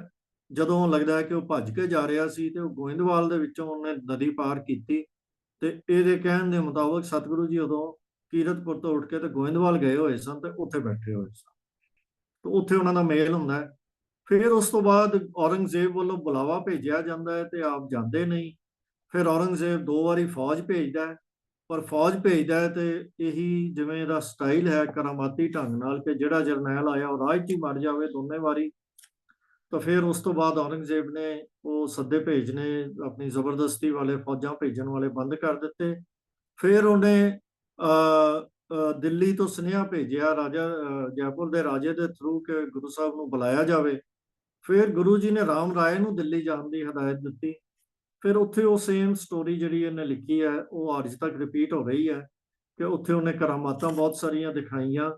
ਤੇ ਫਿਰ ਉਸ ਤੋਂ ਬਾਅਦ ਬਾਣੀ ਦੀ ਇੱਕ ਪੰਕਤੀ ਵਰਤੀ, ਬਦਲ ਦਿੱਤੀ, ਇੱਕ ਲਫ਼ਜ਼ ਬਦਲ ਦਿੱਤਾ। ਤਾਂ ਫਿਰ ਉਸ ਤੋਂ ਬਾਅਦ ਗੁਰੂ ਜੀ ਨੇ ਉਹਨੂੰ ਮੱਥੇ ਨਾ ਲੱਗਣ ਦਾ ਹੁਕਮ ਦੇ ਦਿੱਤਾ। ਉਹ ਆ ਵੀ ਗਿਆ, ਪਰ ਗੁਰੂ ਜੀ ਨੇ ਉਹਨੂੰ ਸੁਨੇਹਾ ਭੇਜ ਦਿੱਤਾ। ਜਦੋਂ ਕੀਰਤਪੁਰ ਤੋਂ 12 ਕਿਲੋਮੀਟਰ 12 ਕੋਹ ਦੂਰ ਸੀ, ਤਾਂ ਉਸ ਵੇਲੇ ਉਹਨੂੰ ਸੁਨੇਹਾ ਮਿਲਿਆ, ਤੇ ਉੱਥੋਂ ਹੀ ਉਹ ਚਲਾ ਗਿਆ ਲਾਹੌਰ ਵਾਲੀ ਸਾਈਡ। ਉੱਥੇ ਜਾ ਕੇ ਉਹ ਬਾਦਸ਼ਾਹ ਦੇ ਕੋਲ ਪਹੁੰਚ ਗਿਆ। ਤਾਂ ਇਹ ਸਾਖੀ ਇਹਦੇ ਵਿੱਚ ਲਿਖੀ ਹੈ। ਇਸ ਤੋਂ ਅੱਗੇ ਇੱਕ ਹੋਰ ਸਾਖੀ ਹੈ ਕਿ ਗੁਰੂ ਜੀ ਬੜੀ ਚਿੰਤਾ ਦੇ ਵਿੱਚ ਬੈਠੇ ਸਨ, ਤਾਂ ਸਿੱਖਾਂ ਨੇ ਪੁੱਛਿਆ ਕੀ ਗੱਲ ਹੈ, ਤਾਂ ਉਹਨਾਂ ਨੇ ਕਿਹਾ ਕਿ ਗੁਰੂ ਬਾਬੇ ਦਾ ਜਹਾਜ਼ ਹੈ ਜਿਹੜਾ, ਇਹਦੇ ਵਿੱਚ ਬੜੀ ਟੁੱਟ ਫੁੱਟ ਹੋ ਰਹੀ ਹੈ, ਬੜੀ ਪ੍ਰੋਬਲਮ ਆ ਰਹੀ ਹੈ, ਤੇ ਹੁਣ ਇਹਨੂੰ 10ਵਾਂ ਗੁਰੂ ਹੀ ਆ ਕੇ ਇਕੱਠਾ ਕਰੇਗਾ। ਇਹ ਜਿਵੇਂ ਕਥਾਕਾਰਾਂ ਦੀ ਇੱਕ ਆਦਤ ਹੁੰਦੀ ਹੈ ਕਿ ਜਿਹੜੀਆਂ ਘਟਨਾਵਾਂ ਉਦੋਂ ਤੱਕ ਵਾਪਰ ਚੁੱਕੀਆਂ ਹੁੰਦੀਆਂ, ਉਹਨਾਂ ਨੂੰ ਇੱਕ ਭਵਿੱਖਬਾਣੀ ਬਣਾ ਕੇ ਪੇਸ਼ ਕਰਨ ਦਾ ਉਹਨਾਂ ਨੂੰ ਬੜਾ ਸ਼ੌਕ ਹੁੰਦਾ ਹੈ। ਤਾਂ ਇਹ ਭਵਿੱਖਬਾਣੀ ਜਿਹੜੀ ਹੈ ਉਹ ਗੁਰੂ ਹਰਿਰਾਏ ਸਾਹਿਬ ਦੇ ਕੋਲੋਂ ਉਹ ਕਰਵਾ ਦਿੰਦੇ ਆ। ਤਾਂ ਇੱਥੇ ਫਿਰ ਆਪ ਅਖੀਰਲੀ ਸਾਖੀ ਦੇ ਵਿੱਚ ਲਿਖਦਾ ਹੈ ਕਿ ਗੁਰੂ ਹਰਕ੍ਰਿਸ਼ਨ ਸਾਹਿਬ ਜੀ ਨੂੰ ਦੇ ਕੇ ਸਤਿਗੁਰੂ ਜੀ ਗੁਰਿਆਈ ਦੇ ਕੇ ਤੇ ਜੋਤੀ ਜੋਤ ਸਮਾ ਜਾਂਦੇ ਆ। 8ਵੇਂ ਪਾਤਸ਼ਾਹ ਦਾ ਜੀਵਨ ਤਾਂ ਇਹਨੇ ਬਹੁਤ ਹੀ ਸੰਖੇਪ ਲਿਖਿਆ, ਕੇਵਲ 4 ਸਾਖੀਆਂ। ਪਹਿਲੀ ਤਾਂ ਉਹੀ ਸਤਿਗੁਰੂ ਜੀ ਦੇ ਜੀਵਨ ਦੀ ਇੱਕ ਕਿਸਮ ਦਾ ਲੀਲਾ ਬਿਆਨ ਕੀਤੀ ਹੈ, ਉਸਤਤ ਕੀਤੀ ਹੈ। ਤਾਂ ਦੂਜੀ ਸਾਖੀ ਦੇ ਵਿੱਚ ਹੋਰ ਕੋਈ ਗੱਲ ਆਪਣਾ ਉਹਨਾਂ ਦੇ ਜੀਵਨ ਦੀ ਨਹੀਂ ਲਿਖਦਾ, ਕੇਵਲ ਇਤਨਾ ਹੀ ਲਿਖਦਾ ਹੈ ਕਿ ਔਰੰਗਜ਼ੇਬ ਨੇ ਬੁਲਾ ਕੇ ਭੇਜਿਆ, ਸੁਨੇਹਾ ਭੇਜਿਆ, ਤੇ ਸਤਿਗੁਰੂ ਜੀ ਆਪ ਚੱਲ ਕੇ ਦਿੱਲੀ ਗਏ। ਉੱਥੇ ਰਾਜੇ ਨੇ ਆ ਕੇ ਰਿਸੀਵ ਕੀਤਾ ਤੇ ਆਪਣੇ ਬੰਗਲੇ ਦੇ ਵਿੱਚ ਲੈ ਗਿਆ, ਤੇ ਬੰਗਲਾ ਸਾਹਿਬ ਦੇ ਵਿੱਚ ਉਹ ਕਹਿੰਦਾ ਹੈ ਕਿ ਰਾਣੀ ਵੱਲੋਂ ਜਿਹੜੀ ਅਸੀਂ ਕਹਾਣੀ ਆਮ ਸੁਣਦੇ ਆ, ਪ੍ਰੀਖਿਆ ਲਈ ਗਈ, ਉਹ ਗੋਲੀ ਬਣ ਕੇ ਬੈਠ ਗਈ, ਉਹ ਸਾਰੀ ਕਹਾਣੀ ਇਹਨੇ ਲਿਖੀ ਹੈ। ਤਾਂ ਫਿਰ ਉਸ ਤੋਂ ਬਾਅਦ ਰਾਮ ਰਾਏ ਉੱਥੇ ਆ ਕੇ ਜਦੋਂ ਉਹਦੇ ਕੋਲ ਰਾਜੇ ਦੇ ਬੰਗਲੇ ਦੇ ਵਿੱਚ ਠਹਿਰੇ ਹੋਏ ਸਨ, ਤਾਂ ਰਾਮ ਰਾਏ ਆ ਕੇ ਬੜੇ ਆਦਰ ਨਾਲ ਮਿਲਿਆ ਗਿਆ, ਤਾਂ ਬਹੁਤ ਹੀ ਆਦਰ ਨਾਲ ਮਿਲਿਆ, ਬੜਾ ਸਤਿਕਾਰ ਦਿੱਤਾ ਉਹਨੇ। ਤਾਂ ਉਸ ਤੋਂ ਬਾਅਦ ਔਰੰਗਜ਼ੇਬ ਦਾ ਸੁਨੇਹਾ ਮਿਲਿਆ ਰਾਜੇ ਦੇ ਘਰ ਕਿ ਤੁਸੀਂ ਸਾਨੂੰ ਆ ਕੇ ਮਿਲੋ। ਇਸ ਲੇਖਕ ਦਾ ਇਹ ਵਰਸ਼ਨ ਬਿਲਕੁਲ ਬਾਕੀ ਇਤਿਹਾਸਕਾਰਾਂ ਨਾਲੋਂ ਫਰਕ ਹੈ ਕਿ ਇਹ ਕਹਿੰਦਾ ਹੈ ਕਿ ਸਤਿਗੁਰੂ ਜੀ 8ਵੇਂ ਪਾਤਸ਼ਾਹ ਔਰੰਗਜ਼ੇਬ ਨੂੰ ਮਿਲਣ ਲਈ ਉਹਦੇ ਦਰਬਾਰ ਦੇ ਵਿੱਚ ਗਏ। ਤਾਂ ਜਦੋਂ ਉੱਥੇ ਗਏ ਜਾਂ ਉਹਦੇ ਮਹਿਲ ਦੇ ਵਿੱਚ ਗਏ, ਤਾਂ ਔਰੰਗਜ਼ੇਬ ਨੇ ਵੀ ਉਸੇ ਤਰ੍ਹਾਂ ਹੀ ਪ੍ਰੀਖਿਆ ਲੈਣੀ ਚਾਹੀ। ਇਹ ਕਹਾਣੀ ਵੀ ਸਾਨੂੰ ਕਈ ਕਥਾਕਾਰ ਸੁਣਾ ਦਿੰਦੇ ਹਨ ਕਿ ਜਦੋਂ ਗੁਰੂ ਜੀ ਉੱਥੇ ਗਏ ਤਾਂ ਉੱਥੇ ਉਹਨਾਂ ਦੇ ਸਾਹਮਣੇ ਕੁਝ ਚੀਜ਼ਾਂ ਰੱਖੀਆਂ ਗਈਆਂ। ਬਾਦਸ਼ਾਹ ਦੇ ਮਨ ਦੇ ਵਿੱਚ ਇਹ ਸੀ ਕਿ ਇਹ ਤਾਂ ਬਚਪਨ ਦੀ ਅਵਸਥਾ ਵਿੱਚ ਹਨ, ਇਹ ਕਿਵੇਂ ਗੁਰੂ ਹੋ ਸਕਦੇ ਹਨ। ਤਾਂ ਉੱਥੇ ਜੋ ਚੀਜ਼ਾਂ ਉਹਨਾਂ ਦੇ ਸਾਹਮਣੇ ਰੱਖੀਆਂ ਗਈਆਂ, ਕੁਝ ਖਿਡੌਣੇ ਸਨ, ਤੇ ਵਿੱਚ ਉਹਨੇ ਇੱਕ ਸੇਲੀ ਟੋਪੀ ਰੱਖੀ, ਤੇ ਸਤਿਗੁਰੂ ਜੀ ਨੇ ਸਾਰੇ ਖਿਡੌਣੇ ਛੱਡ ਕੇ ਤੇ ਸੇਲੀ ਟੋਪੀ ਨੂੰ ਚੁਣਿਆ, ਜਿਹਦੇ ਨਾਲ ਫਿਰ ਔਰੰਗਜ਼ੇਬ ਦੀ ਦਿਸ਼ਾ ਹੋ ਗਈ ਕਿ ਮੇਰੇ ਮਨ ਦਾ ਸ਼ੰਕਾ ਨਿਰਮੂਲ ਸੀ। ਤਾਂ ਉਸੇ ਮੁਲਾਕਾਤ ਦੇ ਦੌਰਾਨ ਰਾਮ ਰਾਏ ਵੀ ਉੱਥੇ ਮੌਜੂਦ ਹੈ। ਉਹ ਬੜੇ ਸਤਿਕਾਰ ਦੇ ਨਾਲ, ਪ੍ਰੇਮ ਨਾਲ ਸਤਿਗੁਰੂ ਜੀ ਨੂੰ ਮਿਲਦਾ ਹੈ, ਤੇ ਉੱਥੇ ਹੀ ਔਰੰਗਜ਼ੇਬ ਉਹਨੂੰ ਪੁੱਛਦਾ ਹੈ ਰਾਮ ਰਾਏ ਨੂੰ ਵੀ ਤੈਨੂੰ ਗੁਰਿਆਈ ਕਿਉਂ ਨਹੀਂ ਮਿਲੀ ਤੇ ਇਹਨਾਂ ਨੂੰ ਕਿਉਂ ਮਿਲ ਗਈ। ਤਾਂ ਉੱਥੇ ਰਾਮ ਰਾਏ ਇਸ ਗੱਲ ਨੂੰ ਜਸਟੀਫਾਈ ਕਰਦਾ ਹੈ ਕਿ ਸਤਿਗੁਰੂ ਜੀ ਨੇ ਜੋ ਡਿਸੀਜਨ ਲਿਆ ਉਹ ਠੀਕ ਹੈ। ਮੈਂ ਤੇਰੇ ਕੋਲ ਆ ਕੇ ਬੜੀਆਂ ਭੁੱਲਾਂ ਕੀਤੀਆਂ ਨੇ, ਇੱਥੇ ਆ ਕੇ ਮੈਂ ਬਾਣੀ ਦੇ ਵੀ ਇੱਕ ਲਫ਼ਜ਼ ਬਦਲਿਆ ਤੇ ਕਰਾਮਾਤਾਂ ਵੀ ਦਿਖਾਈਆਂ, ਮੇਰੇ ਪਿਤਾ ਨੂੰ ਉਹ ਚੰਗਾ ਨਹੀਂ ਲੱਗਿਆ, ਤਾਂ ਮੇਰਾ ਇਹ ਵੱਡਾ ਕਸੂਰ ਸੀ, ਇਸ ਕਰਕੇ ਮੈਨੂੰ ਉਹਦੀ ਆਪਣਾ ਗੁਰਗੱਦੀ ਦੀ ਪ੍ਰਾਪਤੀ ਨਹੀਂ ਹੋਈ। ਇੱਥੇ ਰਾਮ ਰਾਏ ਦਾ ਕੈਰੈਕਟਰ ਬਿਲਕੁਲ ਡਿਫਰੈਂਟ ਤਰੀਕੇ ਨਾਲ ਦਿੰਦਾ ਹੈ, ਔਰ ਜਿੱਥੇ ਰਾਮ ਰਾਏ ਦੀ ਗੱਲ ਕਰਦਾ ਹੈ ਉੱਥੇ ਬੜੇ ਸਤਿਕਾਰ ਨਾਲ ਕਰਦਾ ਹੈ, ਔਰ ਇੱਕ ਲਫ਼ਜ਼ ਉਹਦੇ ਵਾਸਤੇ ਵਰਤਦਾ ਹੈ ਜਿਹਦੇ ਤੋਂ ਸਾਨੂੰ ਇਹਦੀ ਜੋ ਅੰਦਰ ਦੀ ਭਾਵਨਾ ਰਾਮ ਰਾਏ ਵਾਸਤੇ ਆ ਉਹ ਪ੍ਰਗਟ ਹੋ ਜਾਂਦੀ ਹੈ। ਤੇ ਉਹਦੇ ਵਾਸਤੇ ਉਹ ਕਰਤਾ ਪੁਰਖ ਲਫ਼ਜ਼ ਵਰਤਦਾ ਹੈ, ਭਾਵ ਕਿ ਉਹਨੂੰ ਬਹੁਤ ਹੀ ਉੱਚਾ ਮੰਨਦਾ ਹੈ ਤੇ ਬਹੁਤ ਸਤਿਕਾਰ ਦਿੰਦਾ। ਫਿਰ ਉਸ ਤੋਂ ਬਾਅਦ ਜੋਤੀ ਜੋਤ ਸਮਾਉਣ ਦੀ ਆਖਰੀ ਸਾਖੀ ਜਿਹੜੀ ਚੌਥੀ ਹੈ, ਉਹ ਹੈ ਕਿ ਸੀਤਲਾ ਹੋ ਗਈ। ਉਹ ਨਾ ਇੱਥੇ ਉਹ ਦਿੱਲੀ ਦੇ ਵਿੱਚ ਇਹ ਬਿਮਾਰੀ ਫੈਲਣ ਦੀ ਗੱਲ ਕਰਦਾ ਹੈ, ਨਾ ਸਤਿਗੁਰੂ ਜੀ ਦੇ ਸੇਵਾ ਕਰਨ ਦੀ, ਆਪਣੇ ਸਿੱਖਾਂ ਨੂੰ ਕਹਿ ਕੇ ਸੇਵਾ ਦੇ ਵਿੱਚ ਲੱਗਣ ਦੀ ਗੱਲ ਦੱਸਦਾ ਹੈ। ਇਹਦੇ ਸਿੰਪਲੀ ਇੰਨਾ ਲਿਖਿਆ ਹੈ ਗੁਰੂ ਸਾਹਿਬ ਨੂੰ ਸੀਤਲਾ ਦੀ ਬਿਮਾਰੀ ਹੋ ਗਈ, ਤੇ ਉਦੋਂ ਉਹਨਾਂ ਨੇ ਫਿਰ ਹੁਕਮ ਕੀਤਾ, ਅਬ ਜਾਏ ਦਰਸ਼ਨ ਤੁਮ ਕਰੋ ਬਕਾਲੇ, ਤਹਾਂ ਰਹੇ ਬਾਬਾ ਜੀ ਦੀਨ ਦਿਆ। ਤੋ ਇੱਥੇ ਜਿਹੜਾ ਹੈ ਮਤਲਬ ਇੱਥੇ ਸਾਖੀ ਸਮਾਪਤ ਹੋ ਜਾਂਦੀ ਹੈ 8ਵੇਂ ਪਾਤਸ਼ਾਹ ਦੀ। ਪਰ ਇਸ ਜੀਵਨ ਕਥਾ ਦੇ ਵਿੱਚ ਵੀ 8ਵੇਂ ਪਾਤਸ਼ਾਹ ਤੋਂ ਕਾਫੀ ਸਾਰੀਆਂ ਚੀਜ਼ਾਂ ਵਿੱਚੋਂ ਛੱਡ ਗਏ। ਜਿਸ ਤਰ੍ਹਾਂ ਅਸੀਂ ਅੱਗੇ ਜ਼ਿਕਰ ਕੀਤਾ ਹੈ ਕਿ ਗੁਰੂ ਤੇਗ ਬਹਾਦਰ ਸਾਹਿਬ ਦਾ 6ਵੇਂ ਪਾਤਸ਼ਾਹ ਦੇ ਜੀਵਨ ਵਿੱਚ ਜ਼ਿਕਰ ਨਹੀਂ ਕਰਦਾ, ਉਹ 7ਵੇਂ ਪਾਤਸ਼ਾਹ ਦੇ ਜੀਵਨ ਵਿੱਚ ਵੀ ਕੋਈ ਜ਼ਿਕਰ ਨਹੀਂ ਕਰਦਾ ਕਿ 7ਵੇਂ ਪਾਤਸ਼ਾਹ ਨੂੰ ਮਿਲਣ ਲਈ ਗੁਰੂ ਤੇਗ ਬਹਾਦਰ ਸਾਹਿਬ ਬਕਾਲੇ ਤੋਂ ਉੱਠ ਕੇ ਕੀਰਤਪੁਰ ਸਾਹਿਬ ਆਉਂਦੇ ਸਨ। ਉਹਨਾਂ ਦੀ ਪ੍ਰਚਾਰ ਫੇਰੀਆਂ ਵਾਸਤੇ ਡਿਊਟੀ ਲੱਗੀ, ਉਹ 2-3 ਵਾਰੀ ਈਸਟ ਦੇ ਵਿੱਚ, ਪੂਰਬ ਦੇ ਵਿੱਚ ਜਾ ਕੇ ਪ੍ਰਚਾਰ ਫੇਰੀਆਂ ਲੰਬੀਆਂ ਕਰਕੇ ਆਏ ਸਨ। ਤੇ ਉਸੇ ਹੀ ਇੱਕ ਫੇਰੀ ਤੋਂ ਵਾਪਸ ਆਉਂਦੇ ਹੋਏ ਉਹ 8ਵੇਂ ਪਾਤਸ਼ਾਹ ਨੂੰ ਦਿੱਲੀ ਦੇ ਵਿੱਚ ਮਿਲ ਕੇ ਤੇ ਫਿਰ ਬਾਬੇ ਬਕਾਲੇ ਗਏ ਸਨ। ਇਹਦੇ 'ਚ ਉਸ ਚੀਜ਼ ਦਾ ਕੋਈ ਵੀ ਜ਼ਿਕਰ ਨਹੀਂ ਹੈ। ਤੋ ਗੁਰੂ ਤੇਗ ਬਹਾਦਰ ਪਾਤਸ਼ਾਹ ਦੇ ਬਾਰੇ ਤਾਂ ਜਿਵੇਂ ਇਸ ਤਰ੍ਹਾਂ ਕਹੀਏ ਕਿ ਗੁਰਿਆਈ ਮਿਲਣ ਤੋਂ ਪਹਿਲੇ ਉਹ ਪੂਰਾ ਹੀ ਜਿਵੇਂ ਬਲੈਕਆਊਟ ਕੀਤਾ। ਅੱਗੇ ਜਾ ਕੇ ਜ਼ਰੂਰ ਸਾਨੂੰ ਕੁਝ ਉਹਨਾਂ ਦੇ ਜੀਵਨ ਦੀਆਂ, ਉਹਨਾਂ ਦੇ ਪਹਿਲੇ ਜੀਵਨ ਦੀਆਂ ਵੀ ਕੁਝ ਕਹਾਣੀਆਂ ਸੁਣਾਏਗਾ, ਪਰ ਜਿਹੜੇ 6ਵੇਂ 7ਵੇਂ 8ਵੇਂ ਤਿੰਨਾਂ ਪਾਤਸ਼ਾਹਾਂ ਦੇ ਜੀਵਨ ਵਿੱਚ ਗੁਰੂ ਤੇਗ ਬਹਾਦਰ ਸਾਹਿਬ ਦਾ ਕਿਤੇ ਮੈਂਸ਼ਨ ਹੀ ਨਹੀਂ ਹੈ। ਫਿਰ ਜਿਹੜੀ ਸਾਡੇ ਇੱਕ ਆਮ ਬੜੀ ਪ੍ਰਚਲਿਤ ਹੈ 8ਵੇਂ ਪਾਤਸ਼ਾਹ ਦੇ ਨਾਲ ਸੰਬੰਧਿਤ ਸਾਖੀ, ਪੰਜੋਖਰੇ ਦੇ ਵਿੱਚ ਛੱਜੂ ਝੀਵਰ ਕੋਲੋਂ ਗੀਤਾ ਦੀ ਕਥਾ ਕਰਵਾਉਣ ਦੀ ਜਿਹੜੀ ਸਾਖੀ ਹੈ, ਉਹਦਾ ਇਹਦੇ ਵਿੱਚ ਕੋਈ ਜ਼ਿਕਰ ਨਹੀਂ। ਇਹ ਵੀ ਸਾਨੂੰ ਸਾਡੇ ਵਾਸਤੇ ਇੱਕ ਰਿਸਰਚ ਦਾ ਵਿਸ਼ਾ ਹੈ ਕਿ ਜੇ 1776 ਚ ਇਹ ਸਾਡੇ ਇਤਿਹਾਸ ਦਾ ਜਿਹੜਾ ਹਿੱਸਾ ਨਹੀਂ ਸੀ, ਤਾਂ ਇਹ ਫਿਰ ਕਦੋਂ ਜਾ ਕੇ ਸਾਡੇ ਇਤਿਹਾਸ ਦੇ ਵਿੱਚ ਇਹਦੀ ਐਂਟਰੀ ਹੋਈ, ਇਹ ਵੀ ਸਾਡੇ ਲਈ ਖੋਜ ਦਾ ਵਿਸ਼ਾ ਹੈ। ਇਸ ਤੋਂ ਪਹਿਲਾਂ ਜਦੋਂ 8ਵੇਂ ਪਾਤਸ਼ਾਹ ਦੀ ਚੋਣ ਕੀਤੀ ਜਾਂਦੀ ਹੈ, ਤਾਂ ਸਾਨੂੰ ਇੱਕ ਕਥਾ ਸੁਣਾਈ ਜਾਂਦੀ ਹੈ ਕਿ 7ਵੇਂ ਪਾਤਸ਼ਾਹ ਨੇ ਜਦੋਂ ਆਪਣੀ ਇੱਛਾ ਜ਼ਾਹਰ ਕੀਤੀ ਆਪਣੇ 94 ਸਿੱਖਾਂ ਕੋਲ ਕਿ ਹਰਕ੍ਰਿਸ਼ਨ ਨੂੰ ਮੈਂ ਹੁਣ ਗੁਰਗੱਦੀ ਦੇ ਉੱਤੇ ਬਿਠਾਉਣਾ, ਮੇਰਾ ਸਮਾਂ ਆ ਰਿਹਾ, ਤਾਂ ਉਹਨਾਂ ਨੇ ਕਿਹਾ ਕਿ ਆਰਜਾ ਬੜੀ ਛੋਟੀ ਹੈ, ਤੇ ਰਾਮ ਰਾਏ ਤੇ ਹਰਕ੍ਰਿਸ਼ਨ ਜੀ ਦਾ ਆਪਸ ਦੇ ਵਿੱਚ ਕੰਪੈਰੀਜ਼ਨ ਸ਼ੁਰੂ ਹੋਇਆ। ਤੇ ਇੱਕ ਕਥਾ ਸਾਨੂੰ ਸੁਣਾਈ ਜਾਂਦੀ ਹੈ ਕਿ ਸਤਵੇਂ ਪਾਤਸ਼ਾਹ ਨੇ ਕਿਹਾ ਕਿ ਤੁਸੀਂ ਜਾਓ, ਜਦੋਂ ਹਰਕ੍ਰਿਸ਼ਨ ਜੀ ਗੁਰੂ ਗ੍ਰੰਥ ਸਾਹਿਬ ਦਾ ਪਾਠ ਕਰਦੇ ਹੁੰਦੇ ਨੇ, ਤੇ ਫਿਰ ਕਿਹਾ ਜਾਂਦਾ ਹੈ ਕਿ ਉਹਨਾਂ ਨੇ ਕਿਹਾ ਕਿ ਜਾ ਕੇ ਉੱਥੇ ਜਿਹੜੇ ਪੀੜੇ ਦਾ ਪਾਵਾ ਹੈ ਉਹਦੇ ਵਿੱਚ ਇੱਕ ਸੂਈ ਖੁਬੋ ਕੇ ਦੇਖੋ। ਤਾਂ ਉਹ ਕਹਿੰਦੇ ਨੇ ਕਿ ਜਦੋਂ ਸਿੱਖਾਂ ਨੇ ਕੰਮ ਕੀਤਾ ਤੇ ਜਦੋਂ ਪਾਠ ਇੰਨੇ ਪ੍ਰੇਮ ਨਾਲ ਕਰ ਰਹੇ ਸਨ, ਉਹਨਾਂ ਦਾ ਹਿਰਦਾ ਇੰਨਾ ਮੋਮ ਵਰਗਾ ਹੋਇਆ ਸੀ ਕਿ ਉਹਦਾ ਪ੍ਰਕਾਸ਼ ਕਰਨ ਵਾਲਾ ਪੀੜਾ ਵੀ ਮੋਮ ਵਰਗਾ ਹੋ ਗਿਆ ਸੀ ਤੇ ਉਹਦੇ ਸੂਈ ਖੁੱਭ ਗਈ। ਇਹ ਸਾਨੂੰ ਸਾਖੀ ਜਿਹੜੀ ਹੈ ਉਹ ਸਾਡੇ ਬੜੇ ਕਥਾਕਾਰ ਸਾਡੇ ਮਨ 'ਚ ਬੜੀ ਸ਼ਰਧਾ ਭਾਵਨਾ ਪੈਦਾ ਕਰ ਦਿੰਦੇ ਨੇ ਇਹ ਸਾਖੀ ਸੁਣਾ ਕੇ। ਪਰ ਇਹਦੇ 'ਚ ਇਹੋ ਜਿਹੀ ਕਿਸੇ ਚੀਜ਼ ਦਾ ਕੋਈ ਜ਼ਿਕਰ ਨਹੀਂ। ਸਿੰਪਲੀ ਗੁਰੂ ਸਾਹਿਬ ਦਾ ਡਿਸੀਜਨ ਆ ਜਾਂਦਾ ਹੈ ਕਿ ਹੁਣ ਹਰਕ੍ਰਿਸ਼ਨ ਜੀ ਨੂੰ ਗੁਰਿਆਈ ਦੇਣੀ, ਕਿਉਂਕਿ ਰਾਮ ਰਾਏ ਨੂੰ ਉਹ ਡਿਸੋਨ ਕਰ ਚੁੱਕੇ ਸਨ ਤੇ ਉਹਨੂੰ ਕਹਿ ਚੁੱਕੇ ਸਨ ਕਿ ਮੇਰੇ ਮੱਥੇ ਨਾ ਲੱਗ। ਤੇ ਖੈਰ, ਅੱਜ ਆਪਾਂ ਜਿਹੜੀਆਂ ਸੰਖੇਪ ਦੇ ਵਿੱਚ ਵਿਚਾਰ ਕੀਤੀ ਹੈ ਤਿੰਨ ਪਾਤਸ਼ਾਹੀਆਂ ਦਾ ਜੀਵਨ, ਇਸ ਲੇਖਕ ਨੇ ਜਿਸ ਢੰਗ ਨਾਲ ਲਿਖਿਆ, ਉਹਦੇ ਚੋਂ ਸਾਨੂੰ ਕੁਝ ਚੀਜ਼ਾਂ ਬੜੀਆਂ ਸਪਸ਼ਟ ਹੋ ਜਾਂਦੀਆਂ ਹਨ ਕਿ ਅਸੀਂ ਇਸ ਨੂੰ ਇੱਕ ਸਿੱਕੇਬੰਦ ਇਤਿਹਾਸਕ ਸਰੋਤ ਤਾਂ ਨਹੀਂ ਮੰਨ ਸਕਦੇ, ਕਿਉਂਕਿ ਇਹਦੀਆਂ ਇਤਿਹਾਸਕ ਉਕਾਈਆਂ ਬਹੁਤ ਹਨ ਔਰ ਬੜੀਆਂ ਵੱਡੀਆਂ ਵੱਡੀਆਂ ਹਨ। ਪਰ ਨਾਲ ਦੇ ਨਾਲ ਸਾਨੂੰ ਇਹ ਇੱਕ ਬੜੀ ਵੈਲਿਊਏਬਲ ਚੀਜ਼ ਇਹਦੇ ਚੋਂ ਮਿਲਦੀ ਹੈ ਕਿ ਬਹੁਤ ਸਾਰੀਆਂ ਸਾਖੀਆਂ ਜਿਹੜੀਆਂ ਬਾਅਦ ਦੇ ਵਿੱਚ ਸਿੱਖ ਇਤਿਹਾਸ ਦਾ ਹਿੱਸਾ ਬਣਾਈਆਂ ਗਈਆਂ, ਉਹ ਇਹਦੇ ਵਿੱਚ ਸਾਨੂੰ ਉਹਨਾਂ ਦੇ ਦਰਸ਼ਨ ਨਹੀਂ ਹੁੰਦੇ। ਤੇ ਇਹ ਸਾਡੇ ਵਾਸਤੇ ਵਿਚਾਰ ਦਾ ਵੀ ਵਿਸ਼ਾ ਹੈ, ਇਹ ਖੋਜ ਦਾ ਵੀ ਵਿਸ਼ਾ ਹੈ, ਤੇ ਇਹਦੇ ਬਾਰੇ ਸਾਨੂੰ ਕੁਛ ਨਾ ਕੁਛ ਕੌਮ ਨੂੰ ਕਰਕੇ ਇਹਦੇ ਬਾਰੇ ਪੂਰੀ ਤਰ੍ਹਾਂ ਰਿਸਰਚ ਕਰਕੇ, ਕਿਉਂਕਿ ਇਹ ਸਾਖੀਆਂ ਦੇ ਬਾਰੇ ਹਮੇਸ਼ਾ ਕੌਮ ਦੇ ਵਿੱਚ ਦੋ ਵਿਚਾਰ ਰਹੇ ਹਨ, ਤਾਂ ਇਹਨਾਂ ਦੇ ਬਾਰੇ ਕਿਸੇ ਨਿਰਣਾ ਸਾਡੀ ਕੌਮ ਨੂੰ ਬੈਠ ਕੇ ਕਰ ਲੈਣਾ ਚਾਹੀਦਾ। ਅੱਜ ਦੇ ਇਸ ਵਿਚਾਰ ਦੇ ਵਿੱਚ ਬਹੁਤ ਸਾਰੀਆਂ ਭੁੱਲਾਂ ਹੋ ਗਈਆਂ ਹੋਣ ਜੀ, ਖਿਮਾ ਕਰਨਾ। ਵਾਹਿਗੁਰੂ ਜੀ ਕਾ ਖਾਲਸਾ, ਵਾਹਿਗੁਰੂ ਜੀ ਕੀ ਫਤਿਹ।